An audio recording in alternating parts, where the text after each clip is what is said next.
Podcast is intended for mature audiences.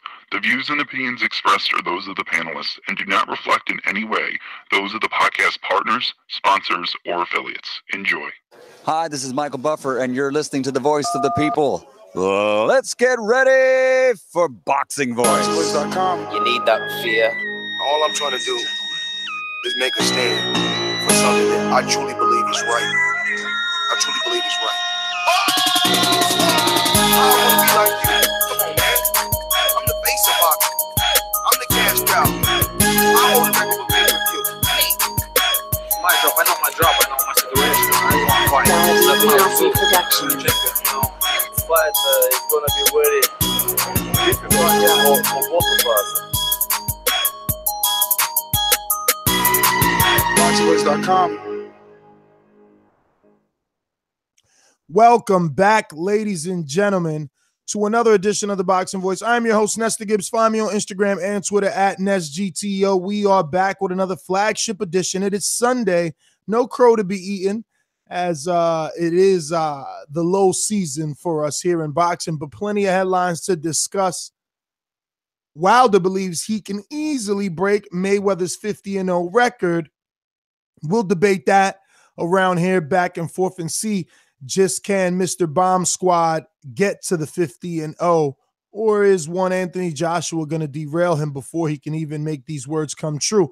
Anthony Peterson, the brother of Lamont Peterson, we won't be talking about him because he still hasn't done anything, but we will be talking about his brother and Errol Spence, that whole card, as well as Mikey Garcia and Vasyl Lomachenko back in the headlines, courtesy of Matt. A little bit of Anthony Joshua sprinkled with some Joseph Parker, and we got ourselves a show. I'm going to head on out to the Golden State, to Matt, the Hipster Hunter, to get this thing going. Daladi Viasi production. This is a beautiful performance against a very tough guy in Michael Johnson. How do you feel about it? Fuck that. Conor McGregor. Boxingvoice.com. You know me, Larry. From a wicked entrance, from a flip over the rope into a knockout. When the main thing is, I just help the guy. I wish. Boxingvoice.com. The Hipsters here. Haters beware. Deontay Wilder definitely, saying some crazy shit right now, saying that he can easily break Floyd Mayweather Jr.'s 50-0 record. That's sort of an arbitrary record. But I know that's going to get some hate. I know we're going to get some hate just for covering it. But that's sort of the point. Like, we want to debate this topic. This is a great topic to debate. For all you UK Joshua protectors, we love you guys. Call in, debate, comment below if you're watching on replay. Definitely be part of the discussion here. Is Deontay Wilder crazy for even mentioning this? Errol Spence versus Lamont Peterson, the betting odds, those are getting pretty wild themselves. What does Vegas know? Is Lamont Peterson being counted out that much? There's tons of stuff to get into. Obviously, Mike Garcia, Lomachenko, Anthony Joshua, and Joseph Parker being announced this week is potentially going to happen. And plus a couple other fight announcements that were announced today that we're going to get into later on. Can't wait to delve into it. Can't wait to chop it up. Should be lit. Enrique. What's up, man? Yeah,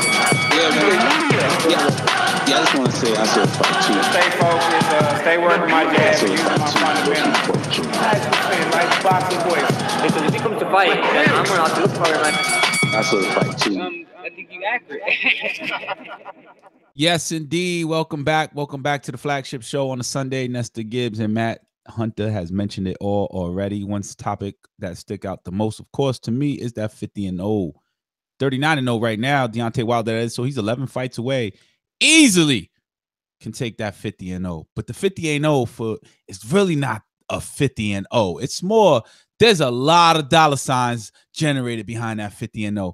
That's the real question, I think. We all want to argue. Can Deontay Wilder break that 50-0 dollar sign mark? What up? Slam dunk it. What do you mean by 50-0? I mean, 50-0. I mean, who had 50-0 before? Rocky Marciano, somebody like that? It's not that people have hit 50-0. It's that people have had longer winning streaks within boxing. Well, my whole thing with the 50-0 immediately came like, I mean, yeah, I could see him easily taking that 50-0. Easily. But Floyd boasting on 50-0 is really like each fight, how much did it make him? You know what I'm saying? That's how I take it. 50-0, the value of that 50-0. There's a big dollar sign behind it. Okay, I can see that. Basically, he's saying, yeah, maybe Wilder beats Mayweather's record and gets to the 51-0, but did he generate as many millions as Mayweather did in that career of a 50-0? That's the real boast that Mayweather has, true or not. That's what he really boasts about. Of course, it's money Mayweather. Exactly. So the 50-0 is really nothing, but it is great. It's a great achievement, and I see Deontay Wilder, if he does get passed by Anthony Joshua, yes, easy 50-0 for him. Well, that is the key, right? I'm pretty sure everyone's gonna say, well, Wilder's crazy. Joshua will beat him. If not, Tyson Fury. So, will he get the credit, Matt, if the next 11 fights were everyone but AJ? That is no. AJ included. Okay. And every other meaningful name that you can find. What would it mean regardless when he got to the 51-0? AJ's scalp is there, but what would it mean? It's kind of, I mean, I like the way the casual went about it. It's kind of true. Like, is he going to generate the same? Is it going to mean the same for Deontay the way that it meant for Mayweather? You know, for Mayweather, it meant millions and millions of dollars. Again, I think comparing anyone to Mayweather is going to be a false argument here because no one can match that. So this is the headline, though. Deontay dropped the name for what reason then? Because to argue the 50-0, because immediately we think of the money behind the 50-0. I did, a matter of fact. I think it's just a PR stunt. Same way like Tyson Fury is still mentioning AJ's name. You mentioned guys that are big in the news cycle. You just mention their name in quotes. You will then be in the news cycle. Like that's a common tactic in the media. So you mentioned Floyd Mayweather's name, and he was. I don't know if he was asked this directly about it. I know he. This was a Kevin Iole interview. You can find on YouTube itself. But to me, this seems like it was brought up. Wilder sort of just went off the cuff. We know how Wilder is. You know, he likes to talk. And he just went into his Wilderisms and said, yeah, I can easily beat this record. And let's be honest, if he beats Joshua, we kind of think that no one else beats him, right? I mean, once you beat Joshua, then you're good. No, I really don't count anyone else to beat you. So as long as he gets past that hump, I don't think 50-0 or 51-0 is unreasonable. I think that's not the issue here. Or a challenge. Maybe you were right, Enrique. Maybe it's more about the money. Maybe that's the more nuanced discussion here that we can have. Is even if he gets to 51-0, does he still make the money that is close to a Mayweather? Not the same, because I think that's a false discussion, but close. Maybe. If he beats an AJ and Tyson Fury, maybe. He could become a star. He could easily become a superstar if he beats those guys in fashion. Hypothetically, Eddie's been on this show, Eddie Hearn. He's told us that the Wilder-Joshua fight should range between 50 million, right? So let's go with that hypothetical. How much out of the $50 million pot would you say Wilder gets? And this is not about who's the A-side or anything like that. It's just to run through something really quick. Probably somewhere a little bit over 20 million. 20 million. So hypothetically, he wins the fight. He's in the driver's side now, right? Yes. He gets, yes, hypothetically, what? Another 25 now guaranteed, right? Because he's now the A side in the rematch, right? That's for precedent, because we do have precedent already with Joseph Parker. If Joseph Parker wins the rematch clause, he gets a 60-40 split, right? So I would assume Wilder would get something equal to, if not greater than that split, if he won and there was a rematch clause. Actually, I believe the headline for Parker was 55% if he wins. Oh, you may be right about that. Then the same thing, equal or greater to that. All right. It's just to show a blueprint of possibly the money being there. So he started with the big fight. He made at least 20 to fight Joshua. After beating Joshua, hypothetically, he'll make at least another 25 guaranteed to give Joshua the rematch. After that, if he again hypothetically wins, you know, there's only things like Fury, Jennings, you know, Joseph if he can rebuild, Brazil, and then you have up and comers like a Dubois that could come into the equation at some point. Everybody. But I mean, after 2 straight fights with Anthony Joshua, is it safe to say that he's a $20 million per fight fighter after both fights and having to win both? Or could he somehow still dip under that 20 million? Let me ask you a question, right? But hold that thought and that question, the answer to that question, Matt. A fighter, right, when they matched them up together like Anthony Joshua and Eddie Hearn saying that's a $50 million fight, would a Dylan White versus Deontay Wilder be worth as well $50 million? No. Or is it 35 million and then, you know, Deontay still has to get his 25 mil or 20 mil? I wouldn't even say it's that much, but it's like that. It wouldn't be the same thing because obviously the economics of a fight is individual to the fight and the matchup that is. Look at Triple G. Triple G fights a David Lemieux, makes 150,000 pay-per-view buys. He fights Canelo, it's 2 million pay-per-view buys. The economics of a matchup are very individualized.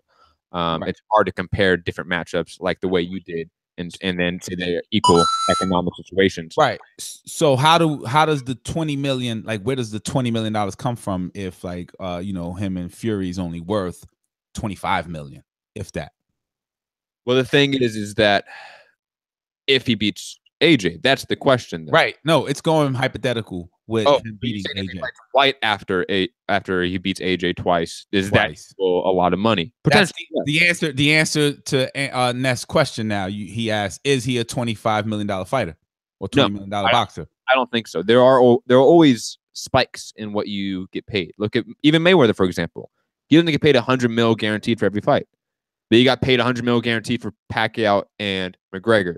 Right. Got paid $32 million guaranteed for the likes of Robert Guerrero, the likes of Victor Ortiz, those guys. So I'm assuming his pay is going to decrease when he goes and fights the Dominic Brazils, for example. But he will still get a huge pay increase overall based off of the AJ fights. So he may not drop back down to a $1 million, $2 million per fight. He'll break 10. He'll drop down to $5 million, $8 million per fighter. Okay. Yeah, I mean, I don't know. It kind of sucks if you're Deontay Wilder because if you're telling me, I don't necessarily think that. I think it sucks because if AJ continues to win, he's 20 plus guarantee per fight. So it's we also have a market. That's why he has a continued market if that happens. Now I'm gonna say, is it the division to blame that he cannot get 20 million per fight because of? No, it's his country.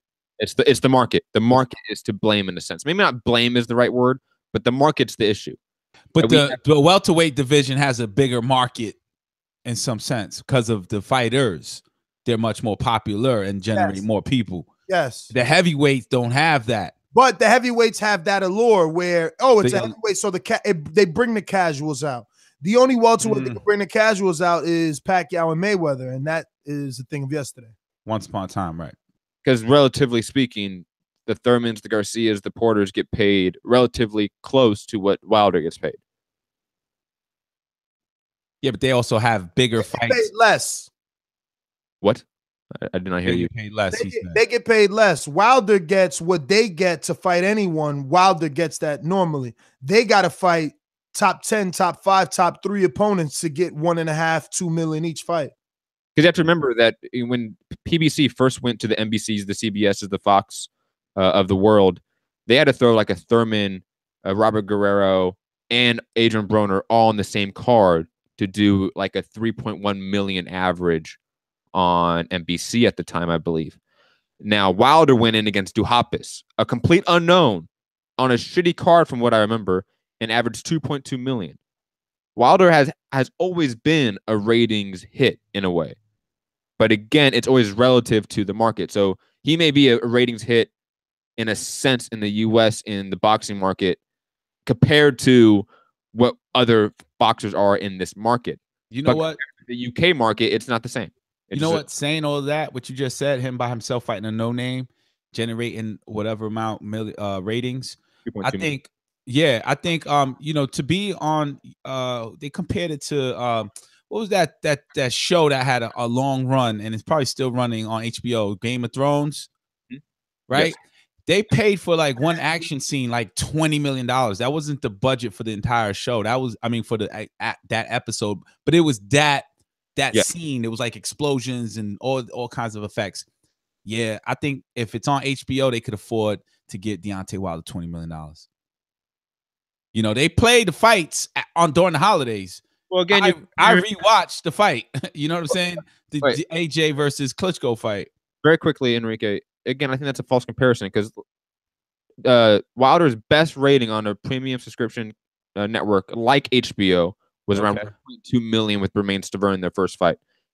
Game of Thrones consistently pulls on average 20 million plus viewers. That's fine, but what I'm comparing that one scene that cost them $20 million. The economics of that quote unquote scene or the television show is very different than a. Yeah, they know they have a return on that scene. They have a huge return on that scene, so to speak. All right, but there's a return on the subscription from the boxing fans. They still got a number from that.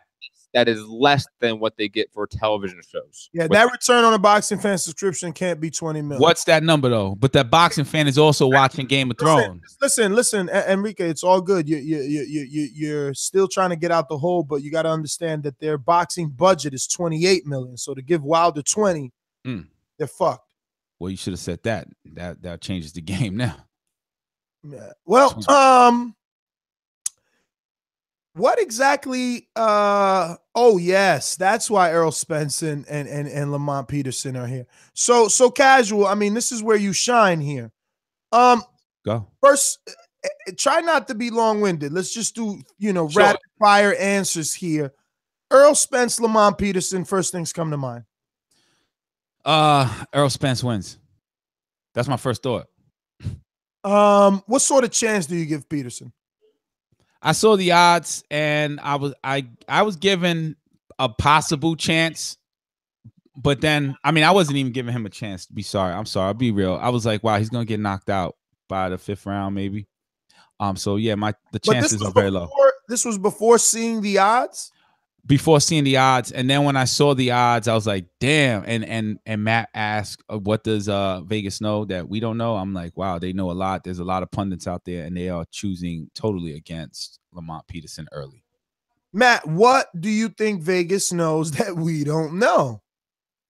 They know that Spence could potentially be the truth, so to speak, and no pun intended. No pun. They also know that Lamont Peterson has been finished before. And when you have a devastating hitter like an Errol Spence, who I personally say is the Marvin Hagler of the division, yeah, I think Vegas knows there's no way Lamont Peterson can win, even though we on this panel realize that Lamont Peterson is an absolutely credible opponent, that he is arguably that borderline top 5 welterweight, that he's that top 6 welterweight in the division. It doesn't matter. Errol Spence is going to knock this guy out, and he's going to win in devastating fashion and dominating fashion potentially. And the odds of Lamont Peterson winning are slim to nil. That's what Vegas knows. And there have been pundits that have been giving Lamont Peterson maybe a little more chance than what Vegas is giving him, obviously. Now, how exactly do these betting odds work, right? Like, first, I think we should tell the world that Lamont Peterson is a plus 1,565, meaning you put $100 down, you could easily win. Well, difficultly, it won't be easy, but you could win 1,565. But Errol Spence is a minus 2,500. And I've spoken to some people that bet and that look at odds frequently for boxing. They've never really seen anything like this. This translates to like a what, 25 to 1 underdog? Yes.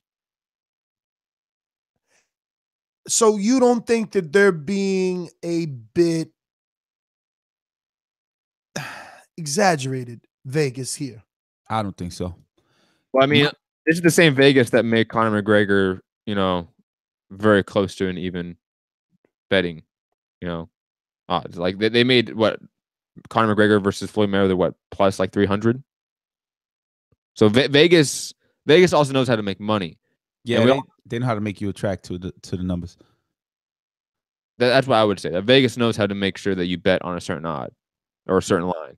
Right. But Ness, what were your first thoughts this matchup? Well, the matchup. I'm interested because I enjoy Lamont Peterson's body attack. The thing is, we haven't seen Peterson fight like that in a while, right? I mean, he showed it in the Amir Khan fight. He showed it in the Kendall Holt fight. I believe he beat Derry Jean before Crawford as well. But in the Danny fight, he chose a different style.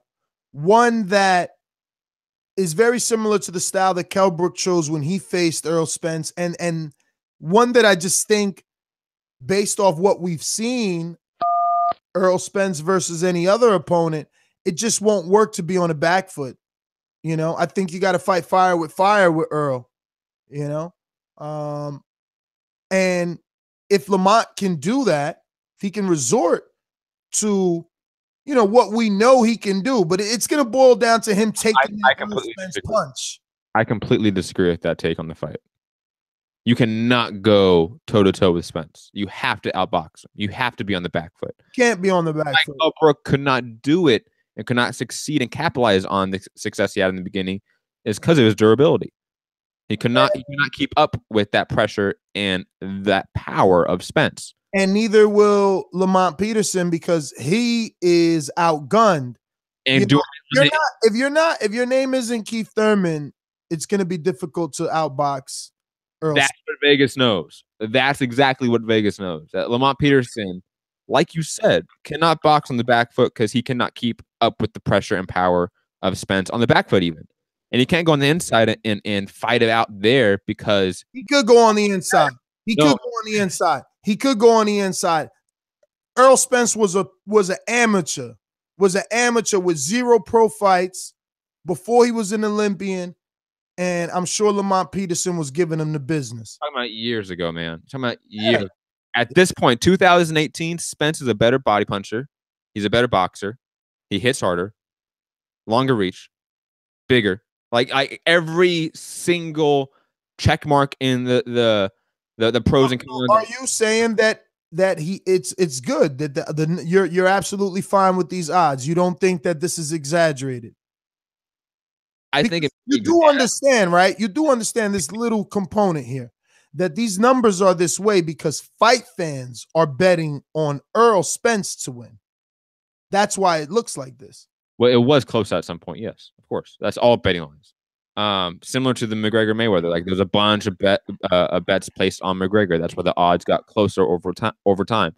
But think about the amount of money you have to spend on Earl to make money if he's a minus 2,500. Yeah, I know that. People are still betting. They're still getting them there. True. And just to answer your question, yes, the lines are a little bit exaggerated, but that's all I want. Errol Spence should be an overwhelming betting favorite for this fight. Yeah, but not at 25-1 in your opinion, right? But then where is he at that point? No, I don't know what number it is, but I feel like 25-1 is disrespect to Lamont Peterson. It may be disrespect to Lamont Peterson, but it may also accurately represent his chances of winning this fight. I agree with that point. I don't think it's accurate. I think it's accurate. I think if it's accurate, it can't be disrespectful. Lamont Peterson taking this fight is the worst matchup for him at the top of the division. Errol Spence is the worst matchup for him at the top of the division. Keith Thurman is an easier matchup style-wise than Errol Spence.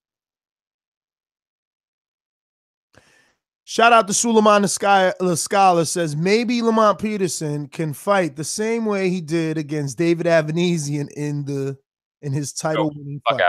David Avanesian is not Errol Spence. Let's just stop. Stop. But again, neither is Kendall Holt, neither is Amir Khan. But we're talking about a style that he needs to use. But I hear you. We wanted to make our listeners aware of just how lopsided these odds are for this Lamont Peterson versus Errol Spence fight. January 20th, Showtime, undercard, Robert Easter, Javier Fortuna. And we'll keep you tuned in if there's going to be any, whatever happened to Showtime Extreme? Do they still do that? You do realize that Showtime is now streaming all undercards on Facebook and YouTube. going forward. So you can watch literally the entire card up until the telecast on YouTube or Facebook Live. There you go. So it's time for me to turn the keys over to Matt, the hipster hunter. So Mikey Garcia versus Vasyl Lomachenko. The fight that all hipster fans and hardcore boxing fans want ain't happening until 2019 or 2020. According to Richard Schaefer, who we all know pseudo has a deal with PBC, Al Heyman, and Mikey Garcia at this point. Richard Schaefer is going to be promoting Mikey Garcia's next fight, from my knowledge, right, Ness? I know you're yawning. He sure is. So I think Richard Schaefer probably has the best knowledge. Richard Schaefer's promoting Mikey Garcia's next fight, and Mayweather's promoting Danny's next fight. Go figure. And Richard Schaefer even used the word marinating. That this fight, Garcia versus Lomachenko, needs to marinate, and that it could be as big as, and he said Mayweather Pacquiao. That's obviously not true, but he said it could be very big, and it needs at least a year or so to marinate. So I just wanted your thoughts on this, and Enrique, because Enrique is, a little more of a casual fan, but he knows Mike Garcia. He's a fan of Mike Garcia. He's a fan of Lomachenko, I would say, as well at this point. I like that Richard Schaefer stepped in, and his name is beside Mikey Garcia. That's very mafia, and it's awesome. I mean, just for story sake of boxing. Yeah, the word marinate, man. I think that was coined by Top Rank for other fights. Was it? Yeah, you're right. Top Rank, Bob Arum, Oscar De La Hoya carried it, and of course, Richard Schaefer was friends and partners, and now he's bringing it in. I think that marinate is right because Lomachenko is not famous. He put Rigo's stop. He's really not famous outside of the hipsters and the hardcore fans. Am I right? Am I wrong? I don't know about that anymore. Because what was his real test? Well, his real test was obviously Guillermo Rigondeaux, according to all of you that picked Rigondeaux. Right. And some picked it off of Culture, right? His real test was Salido, Gary Russell, Rigondeaux, all Walters, like all those guys that are. Yeah. Just to answer Enrique's point. Hold on, Enrique, very quickly. I heard on other podcasts not related to boxing, them bring up Lomachenko Rigondeaux. Right. Podcasts talk about hip hop music. Podcasts that talk about shit. They were talking about that fight. One thing we can say about Lomachenko, though, is you can compare him to Terrence Crawford, just dominating and stopping one by one, back to back. And so has Mikey Garcia. So, yeah, it'll be definitely a good matchup. The promotion, back to Steven Espinoza. You just got to put Lomachenko's name where boxing hardcore fans aren't to blow him up, and that ain't happening. So let Richard Schaefer know that part, and we won't need the long marination. You know what I'm saying? We could do it real quick, microwave style. No, actually, you are agreeing with Richard Schaefer then. No, he's saying, yeah, I guess I'm agreeing. You are agreeing because marinating means It means let it build, but where does it build though? Where does it build? Right now, it's already popping in the boxing community. Nah. No? Any boxing fan, you mentioned Lomachenko, Mikey Garcia, they thumbs up both of them. Or all the Lomachenko haters now say, yo, why isn't Lomachenko moving up 2 divisions and fighting Mikey? Yeah, but they still both can do way more. Mikey seriously just has 2 fights back. Like, those are Elio Rojas, you're gonna count that shit? You know what though? We shouldn't even be counting Zlatan Cannon. The only reason we have to is because he had a belt, but we never heard of that can. That is true.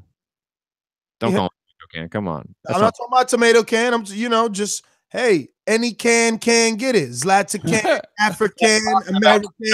That's talking about tomato cans. Come on. No. Any can get it. Mexican, yeah, and it's also about tomato cans. That's the reference. Come on. No, man, it's the and. Nah, but listen. It's a can. No. It's a can. Enrique like that one. Look. Mad ethnic. But look, Enrique, man, ethnic right now. You obviously agree because it does need marination, bro. Nobody knows Lomachenko just yet. They're still calling him that guy that beat that Cuban dude. You know what I'm saying? It was a good fight with Rigo. It did what it needed to do. It raised the profile a bit more, but he needs to go from that guy that beat the Cuban dude to Vasyl Lomachenko.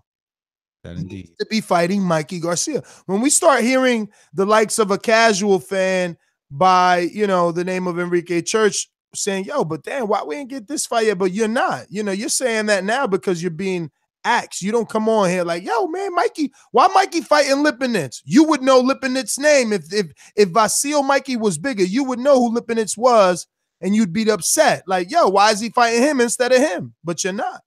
Right. So Mikey got some deals going on before the Lomo fight, and Lomo got to get some deals going on. They both do, before man. The Mikey they both fight. do. Right now, think about it. Like, even though Lomachenko has a very good resume in retrospect, but he still needs more profile raise. Like, he needs that profile raising fight. Unfortunately, that might be Tank Davis. Unfortunately, because of the Mayweather attachment. Well, also just the amount of fights he's had. Like, that's a limited amount of exposure on just a real sense. That's a limited amount of time you've been in front of a television audience. Unlike, let's say, a Thurman or a Wilder, who have 30, 40 fights already compared to 10 fights. Like, that is a limited amount of exposure that he has to build up to. He has to get away from and get, like you said, Ness, he has to get the fans going, oh, that Russian or that Ukrainian guy that beat the Cuban guy. That white guy. Come on, man. They got to learn his name, bro. He's just that guy right now. Even if they get to the point of like, oh, the guy that they call the Matrix, like that would be good enough, I would think as well. He doesn't even have a cool nickname yet because Triple G made it easy for people. Like, I know they ain't going to know my name. Like, saying Gennady Golovkin wasn't easy for everyone. Letters that it's like, where's that guy, that Triple G guy? It was easy for people for that one. They made that very simple for Triple G to grow his brand. Vasyl needs something like that, but he's doing it though. He has more personality than Triple G. Lomo is working right now. Lomo. Yeah, Loma's working. It's like, Loma. That's definitely been working for him. The Matrix has been working for him, and now this Lomachenko, that's huge. You understand? Let me tell you why. Because they're associating him to someone that is synonymous with boxing for the rest of boxing. Like, Roberto Duran will never, ever, ever be erased from boxing. It just won't happen. There's movies, attached. No mas. All of our grandmothers know about Roberto Duran. Yeah, he's attached to Ray Leonard. Ray Leonard's attached to Hagler. All those guys are linked. So it's like, you'll never. So Vasyl getting some of that salt-based sprinkle dust on him, you know what I'm saying? By that whole Robert Duran legendary status thing. Yeah, that works for him. They need to build it up now. They need to drop the Loma. Everything needs to say #Lomachenko. Shorts, everything needs to say it. I think the Loma works because it kind of has like a Spanish ring to it. The Loma. The Spanish people say that really easy, better than Lomo. You know what I'm saying? And yeah, he just needs. But remember that Lomachenko is Spanish. No, I understand that. Was Panamanian.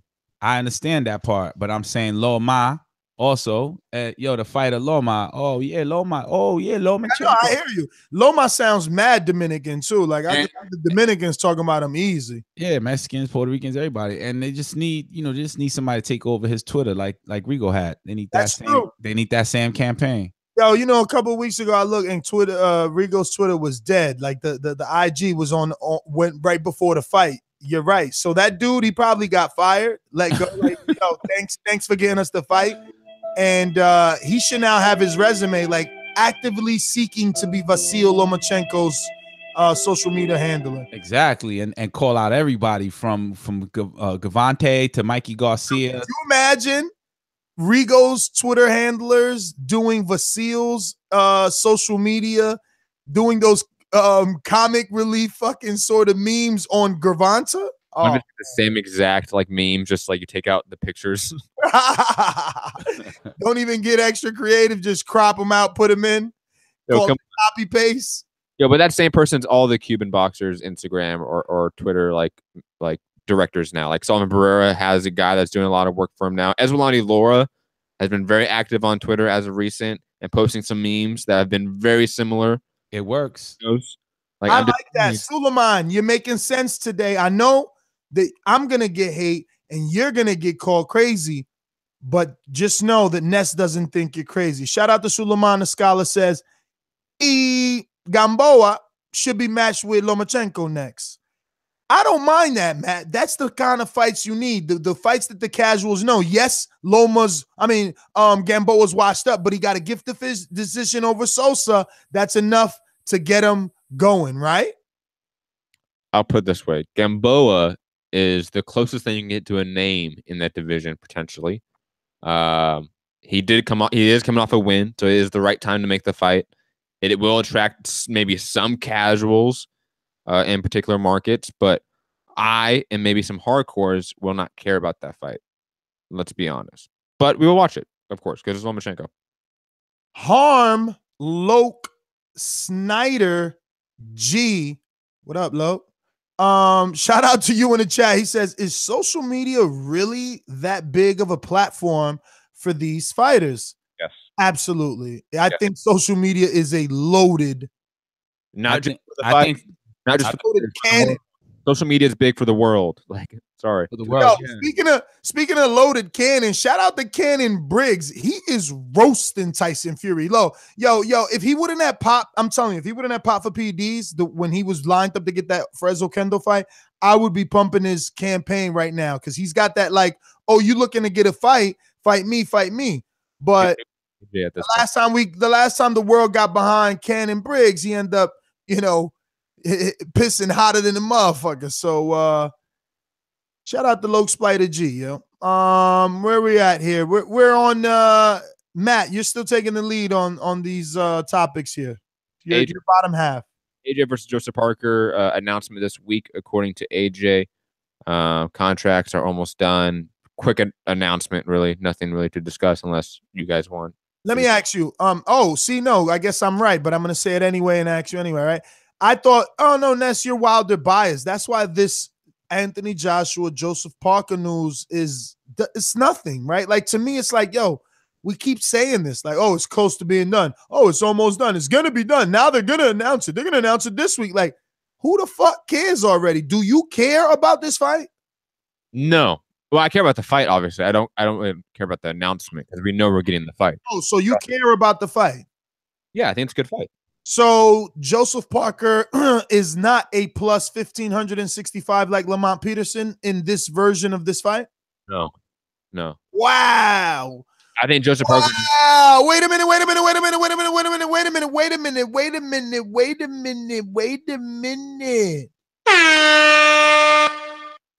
Linda, wait a minute. Wait. What? You want to get you're saying that a former champion who's whose resume shits on Joseph Parker. I'm not even going to say the names, but I will, because there could be some casual guys. Like, look, Rob. We know that Rob just started listening in May and shit. So look, hold on. Before you go, let me get a quick point off. Okay. Joseph Parker's resume at heavyweight is better than Lamont Peterson's at welterweight. So quickly, I want to know, why did you decide to choose Lamont's final weight destination as his career, I guess? Because that's the division he's fighting in against Errol Spence. Okay, but Joseph only fought in one division.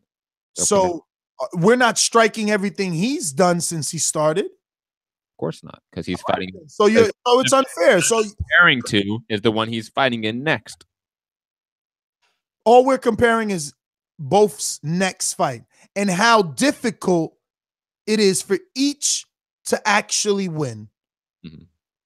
That's all. I think that Anthony Joshua has a greater chance at beating Joseph Parker than Lamont has at losing to Earl. You're lying. Well, you said first off, you said kind of weird, so I don't know. He did mix it all up, but I don't believe him. Right, that was weird. Like I don't. But I don't believe him. He's saying that Lamont Peterson's chances of losing are just as strong as Anthony Joshua winning. Kind of no. You're mixing it a bit. Listen, what I'm saying is I think Lamont has a better chance at beating Earl than Joseph has at beating Anthony Joshua. I disagree. That's what I mean. I think Anthony Joshua is gonna be and should be where I think that Lamont is being disrespected by being a 1,565 underdog. I think that would be justifiably so for Joseph because he has no resume to speak of. There is no experience there to say he has. Are we gonna act like hold on? Are we gonna act like Joseph Parker doesn't have potentially a stronger resume than Wilder? Like there are people that think that, and I kind of almost agree with them. I think that this is your attempt at getting me sidetracked by throwing the Wilder carrot. That is sorry. I don't mean to sidetrack you. I don't mean to sidetrack you. I think that is a ridiculous statement. Not for Joseph. First of all, dude, you know, we're open box rec right now. We can have a box rec debate. That's why. Listen, I bet you. Does Anthony Joshua have a common opponent with Joseph Parker? No, he doesn't. Because that guy hasn't fought anybody. Actually, he does have components with Anthony Joshua. Really? Shit. Fuck. Who? Carlos Takam, man. And he fought Carlos Takam a couple years ago. He fought him first. Yes. Yeah. Are we gonna forget Andy Ruiz and what he was hyped up to be? He was never hyped up. Stop it. Oh yes, he was. He was never hyped up, and that's why he fought Joseph, because it was a vacant title, and that's what you do with guys that you're not sure of. You got to let him go in the vacant title shot. Even then, it's not about the resumes. I think style-wise, Joseph Parker presents a tougher test for AJ than Lamont does for Errol Spence. I think Joseph Parker is only because AJ's flat-footed, so Joseph Parker's kind of a little bit more mobile. So maybe that'll affect AJ for a little while longer. But it's the same difference in terms of a hot knife cutting through butter. Earl and Joshua hit harder than both other men. So let's be honest. Obviously, we're splitting hairs here because both guys are going to lose. Joseph Parker's going to lose, and Lamont Peterson. That's what I'm saying. But Joseph Parker has a better chance of winning. Absolutely. No, I'm saying the opposite of that. I think Lamont has a better shot. Let's ask every caller this question. I'm curious. All right. Any other headline? Oh, you know what I want to bring up in the other headlines topic? I have a topic, but you can bring one up first. Okay. I want to bring up Jermell Charlo. Ooh. Coming on his Twitter. I didn't go and verify it. Maybe I should. Whatever. Shoot me if I'm wrong. But he's on his Twitter, and he's like, since Laura and Hurd is happening, I'll go destroy this easy work in the gifted champion parentheses Ali, and then yes, and he was like, and then win and meet. I think that while the Ali part, I'm not really sure that Al and Golden Boy will be able to come together on an agreement there. I think that Jermell has the right plan, because due to the friendship of him, Laura, and the brother, the brother Jamal is still a stablemate of Laura. They've said in numerous interviews, like, that's not what they wanted right away. Then Jermell has been vocal saying he doesn't mind it. So I think it was like, look, it's inevitably going to happen. But if Hurd could knock off Laura and you don't got to fight him, okay. But if Laura beats Hurd, you got to do what you got to do, because we know you want to be undisputed champion. And that's that. And I like it. Now, should we as fight fans, as broadcasters, podcasters, writers, vloggers, YouTubers, Instagrammers, should we force Ali into this, as Matt would say, pseudo tournament? No. Whoa, no, don't force him. No. Okay, go ahead, Matt. Why not? One, he moved up a division for this fight, similar to, like, let's say Kell Brook. Let's say in a magical world, Kell Brook beat Triple G. I would not expect him to keep the middleweight belts and defend those. Not in any version of reality. I would expect that. Similar to Saddam Ali, I really do not expect him to stay there and keep that belt. He might keep it for a one-off fight in the UK for some money, but that's about it. I don't see him keeping that belt, and I don't hold him to that belt because he moved up a weight class for it. But casual, since Jermell wants to do this tournament, should at least Ali vacate that belt so that we could get a kind of junior middleweight round robin 4-man eliminator style for all the belts? That shit sounds good. Ali's gonna ruin it if he goes and fights a Liam Smith somewhere in the UK. I mean, the money may be bigger for him, right? It is a business at the end of the day. But yeah, Charlo fighting Ali immediately, I would then, I would say Charlo wins. Yo, we counted Ali out. We did. No, but we count him out against a over-the-hill legend. Jermell Charlo is in his prime, a gigantic junior middleweight. Come on, Saddam Ali. That's Saddam Ali ain't that stupid. Well, that is what my headline was, because it was good. That's your man's. Your man's wilding out, man. Who's that? Mario Barrios is fighting Andre Klimov on the Garcia Lipinets card. Klimov?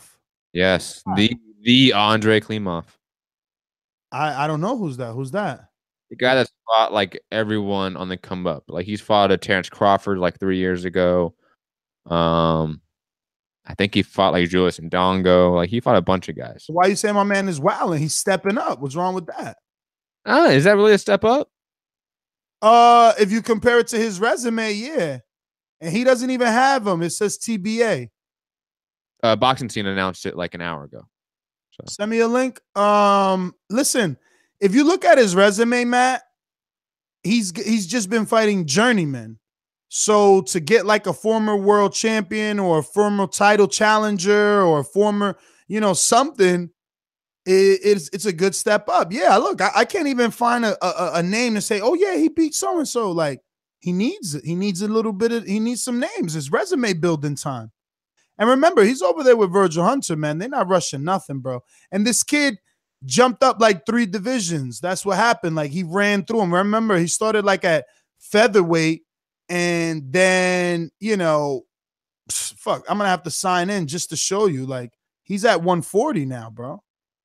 Well, I know he's at 140, and he moved up several weight classes. Yeah, he didn't get to do anything of note in the other weight class because he was too big. He was a big kid already making lower weights. So when those hormones kicked in, he just shot up, and now he's forced to fight at 140. Okay, so look, he started his career at 122, man. And he held that, bro. His next fight was at 22, 25, 23, 25, 25, 27, 28, 30, 31, 30, 30, 31, 30, 30, 35 and a half, 30, 36 and a half, 39, 140, 140, 140 and a quarter, 140 and a quarter. You know what I'm saying? So, yo, he didn't really get to do nothing. He was a prospect through 3 divisions or more. He didn't get to ever flourish. So, yeah. Again, thanks for the link. Let me double check that. But I'll take a Klimov. I mean, listen, Mario Barrios hasn't shown us blue chip prospect skills just yet. He's a diamond in the rough, and he must be worked and, molded. And he's with the right team. He's with Al. He's with Virgil. Shit, he's getting that mentorship from Andre over there. Both Andres, Berto and Ward. Nah, this is a good one for me. I'll buy this. What about you guys? Well, your argument's good. I agree. Damn, that sucks, man. I'll watch it. I know his name. I'll watch it, see him grow. I think he's still growing, like you said. It's going to be in the Alamo Dome, they're saying, and it is February 10th. So this might be a toe-to-toe or something like that, right? I didn't get to open the link. Let me see. That's the Mikey Garcia card, Ness. February 10th? Yes. Oh, that's sweet because, he's originally from San Antonio, so that's sweet. They're learning. When PBC started, they weren't really sending guys where they needed to be. it's funny because Earl's coming to New York, but Mikey's going to Texas. Well, it's similar to like some. I think it was Larry. It was Larry on social media. We were debating how PBC put Devin Alexander versus Victor Ortiz on Fox, Big Fox, not FS1, Fox, and they put fights that are good, really good, like Deontay Wilder, Luis Ortiz on Showtime. Like there's times where they sort of hide the product in a sense. Shout out to Devin Alexander. Oh, you just said that. Did you just say Victor Ortiz? Yes, I did. So that fight is on Real Fox? Yes, Big Fox. I wonder if it's because Victor's name and he was on pay-per-view.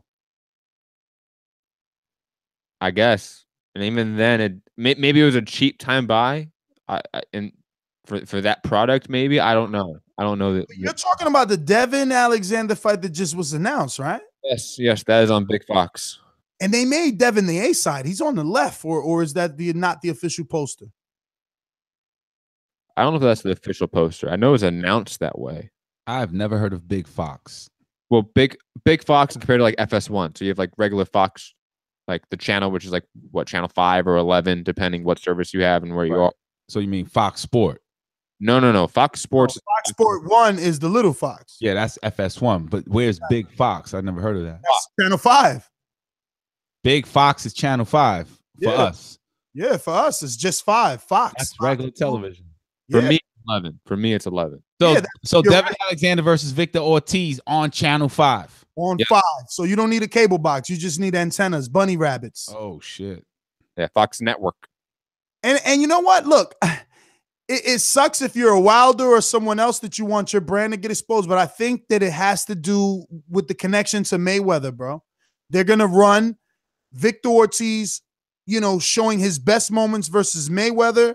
Hopefully, right? Because sometimes you think these guys have all the answers and they don't know what the fuck they're doing. But hopefully they're going to be running some Victor Ortiz Mayweather highlights to sell this other fight. I don't know. Who's on the undercard? I have no idea who's on the undercard. But do you think that stems from like network ignorance about the product? Like that Fox is thinking, oh, well, Victor Ortiz, he was big. He fought Mayweather. I think that Heyman and everyone under have been doing this long enough to tell Fox, hey, let's put Deontay Wilder versus Luis Ortiz, but this fight costs me X amount of dollars. I need you to give me just a little bit more. And they're like, nah, man, who the hell is Wilder? We know Victor Ortiz. He ain't that the guy that lost to Mayweather? Yeah, let us get him. How much you want for him? Oh, he's cheaper too? Yeah, we'll take him. And the other one, oh, he's going to fight a former 2-division champion? Sure. Give us that. It's cheaper. I could see some bullshit like that. Similar to how like major, let's say, media companies like fuck up boxing news all the time or combat sports news all the time. Like they don't really get it. Like they're ignorant about it. ESPN, like you see on Sports Center, sometimes they will sort of fuck up when it comes to boxing.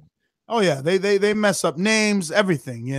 Major networks that don't deal with boxing on a daily basis, they don't understand the product that they are getting or that they have or that they're purchasing. But I feel better than I did 5 years ago because at least they're paying attention. All the companies, networks, promoters, everyone is paying attention to social media.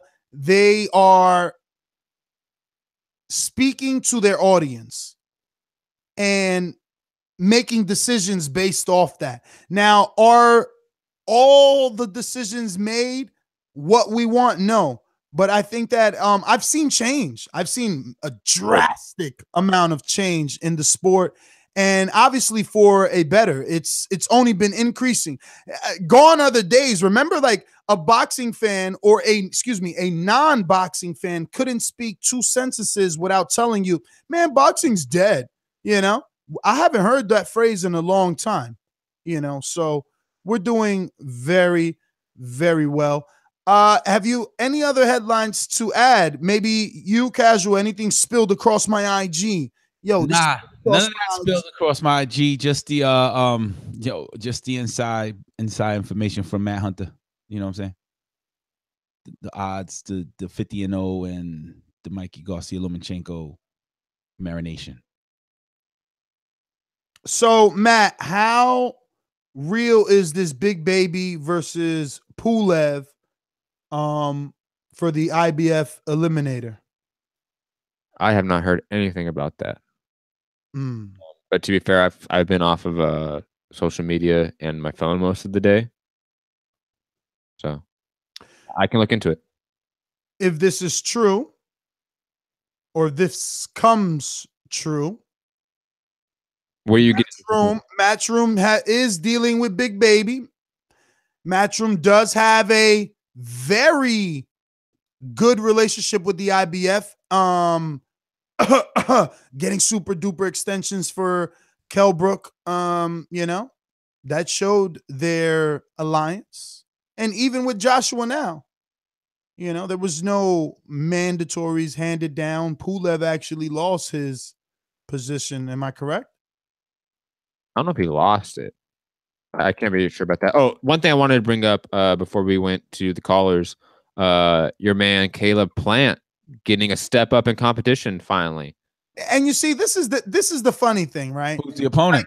Like look at the enthusiasm you use when talking about Caleb Plant stepping it up versus Porky fucking Medina, who just been fucking bounced around the ring by David Benavidez like a ping pong ball. But Mario Barrios steps up to a guy that at least isn't questionably done from damage. How do you know that, Ness?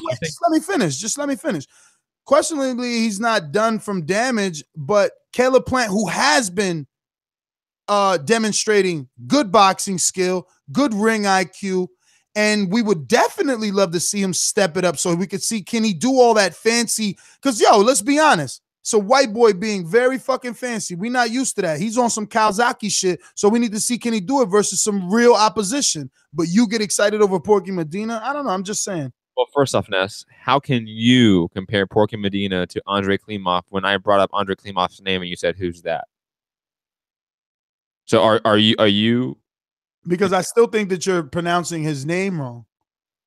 How am I pronouncing Klimov's name wrong? I don't know. I just don't remember HBO saying it that way. Okay. I'm sorry. I'm not pronouncing it the same way that Jim Lampley pronounces his names, because Jim Lampley always pronounces names correctly. My bad. But Porky Medina is still more relevant in his division than Andre Klimov is at 140. That's why I agree. I'm more, let's say, not excited, because excited is not the right word. I think this is a better step up fight than the Klimov fight.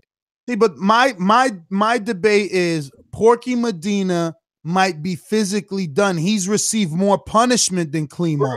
And if Klimov's received any, he's had some time off to lick his wounds, where Porky is fresh off of a knockout. True.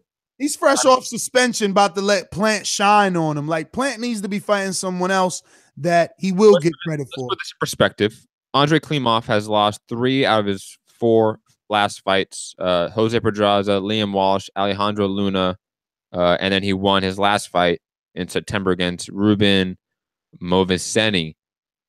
So, all 3 guys that beat him, though, all good prospects. All were good. Pedraza was a champion. Luna is on the rise, prospect. And who was the other one? Liam Walsh, who obviously was just beat by Gervonta Davis. Again, champion. Wasn't Liam Walsh the champion that Devontae beat, or was that for a vacant title? No. Pedraza was the champion that he beat. Oh, that's right. Okay. Well, Liam Walsh, there you go. He was domestic level. I think those guys aren't the caliber of a David Benavidez and a James DeGale. I'll give you this, Matt. Porky's gonna be a way tougher fight for. Porky's a bigger name. Let's just be honest. Porky's a bigger name because we've seen him on TV more. Look, you're right. Maybe, because Klimov's 2 or 3 fights were on HBO. He fought Vargas on HBO. He fought Crawford on HBO. And those are bigger names than fucking the guys than David Benavidez, who beat Porky. And I don't know. Vargas. Porky lost to Badu too, right? Vargas on HBO. Yeah, check your resumes, homie. Klimov, he did not fight Vargas on HBO. He doesn't even have Vargas on his resume. What? I think you're getting Eastern Europeans mixed up there, Ness. Oh, yeah? Yeah, I have Boxrec up right now, dude. Like, are you looking? Yeah, I'm mixing them up with that kid Anton Nikolov or whatever. That was on HBO. Yeah, come on, Ness. Get your white people right. Come on. All right. All right. Listen, whatever. Porky Horky. They saying that the Porky's on the Alexander card. That's right. I think it's on the it is on the Devin Alexander Victor Ortiz. Oh, let me tell you something. If Porky isn't shot, that's a good fight. He's gonna be a tough fight for Caleb because Caleb didn't show, he hasn't shown any power yet, man. I'm just saying, I'm just keeping it 100%. I mean, that's what Matt says. The step up fight for Caleb Plant. But is that what you meant, Matt? Yes, he did say it's a step up fight, Enrique. But just like I am arguing, Porky could very well be done. He's coming off a 90-day suspension after being knocked out from fucking David Benavidez. And he was hurt in there. He was beat up on. Not to mention, he's had other tough fights. Do I have to... Yo, tell him all the guys Porky's for, or I got to fucking open up BoxRec. Stop acting like that guy hasn't had hands put on him. He's worse than Lil Scrab. He had paws put on that. All his whole career, paws put on his ass. True, but...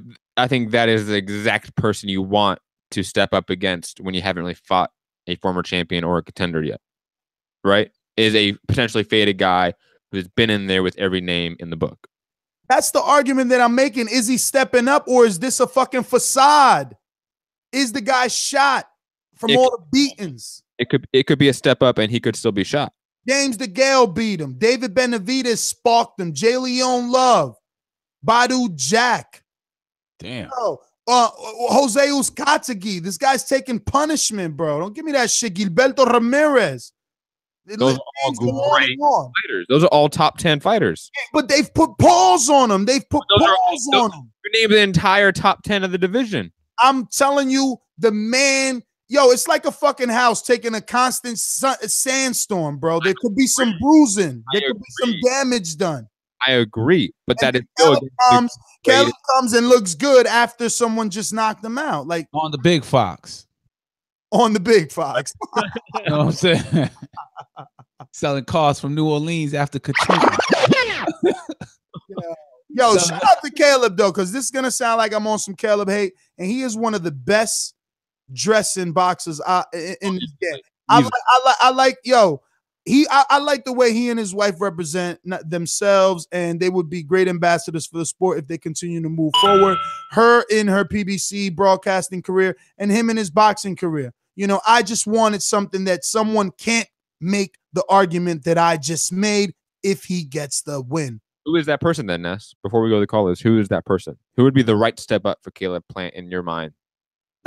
I mean, look, Porky Medina's ranked 55. How? Box brutal. BoxRec. Okay. BoxRec, yeah. They don't play, bro. Marco Antonio Peribang. That ain't bad. Like that's the same level of opponent. That ain't bad. What about that guy, Zach Dunn, right? Isn't he undefeated? He's from Australia. Yeah. You know? Yeah. Not that means anything because nobody knows Zach Dunn. I'm just saying. There's other guys out there that he could have stepped up, you know? There's other guys. I don't know who. I mean, I got to open up BoxRec and get to like the right rankings and shit. Who's number one in that division? Badu? Chris Eubank. Oh, damn, my boy. Yeah. See? Yo, you going to tell me beating Porky, you're going to be like, yo, he's ready for Eubank. Of course not. Exactly. And he been, remember, we're talking about Caleb, who's been on social media. All right. Andre Durrell.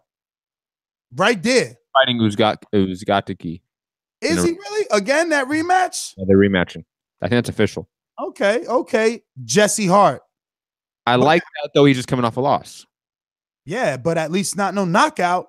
True, but he's coming off a loss. That's probably why only one loss. Oh, he's coming off of one, Enrique. The other one got like 100. Okay. Fedor Chudinov. I like that. Fighting someone, I know that. His fight got official. All right. Yildirim. He got knocked out by Eubank. He's known internationally because of the Eubank loss. So that makes sense. He already had a comeback fight that he won. Shout out to him. He already has a comeback fight? Yeah, he already fought in Germany. Rocky Fielding doesn't help him in the U.S., but I guess in the U.K., Rocky Fielding's been you know, known domestically for a while now. Super chat, Christopher. Sakio Bika, perfect, rugged, tough. And if you ain't good, you can't beat him. Agree. Shout out to the super chat, Christopher Smith. By 2019, all these heavyweights are going to have L's. Interesting. All right. Possibility. All not named Deontay. Just well, let's be honest. One of the people in that fight is going to have an O still. Just kidding. Not kidding. All right. So any other things you want to add? Nah. We can have the callers and sponsors. Well, let's go on out to the callers and the sponsors. Remember that number, 1-425-569-5241. Press 1 time to voice your opinion here on the Voice of the People hotline. International callers, add Nestor Gibbs on Skype to be added to the call. These calls are brought to you by El Camino Electrical Services, experts in electric vehicle charging stations. For consultations and turnkey installation, visit us at elcaminoelectricalservices.com. Straight to the point for those with attention deficit. I'm so repetitive, so I gotta repeat. Stainless from the streets to the deep. I'm coming with that heat. All you need to know about me, I'm coming with that heat.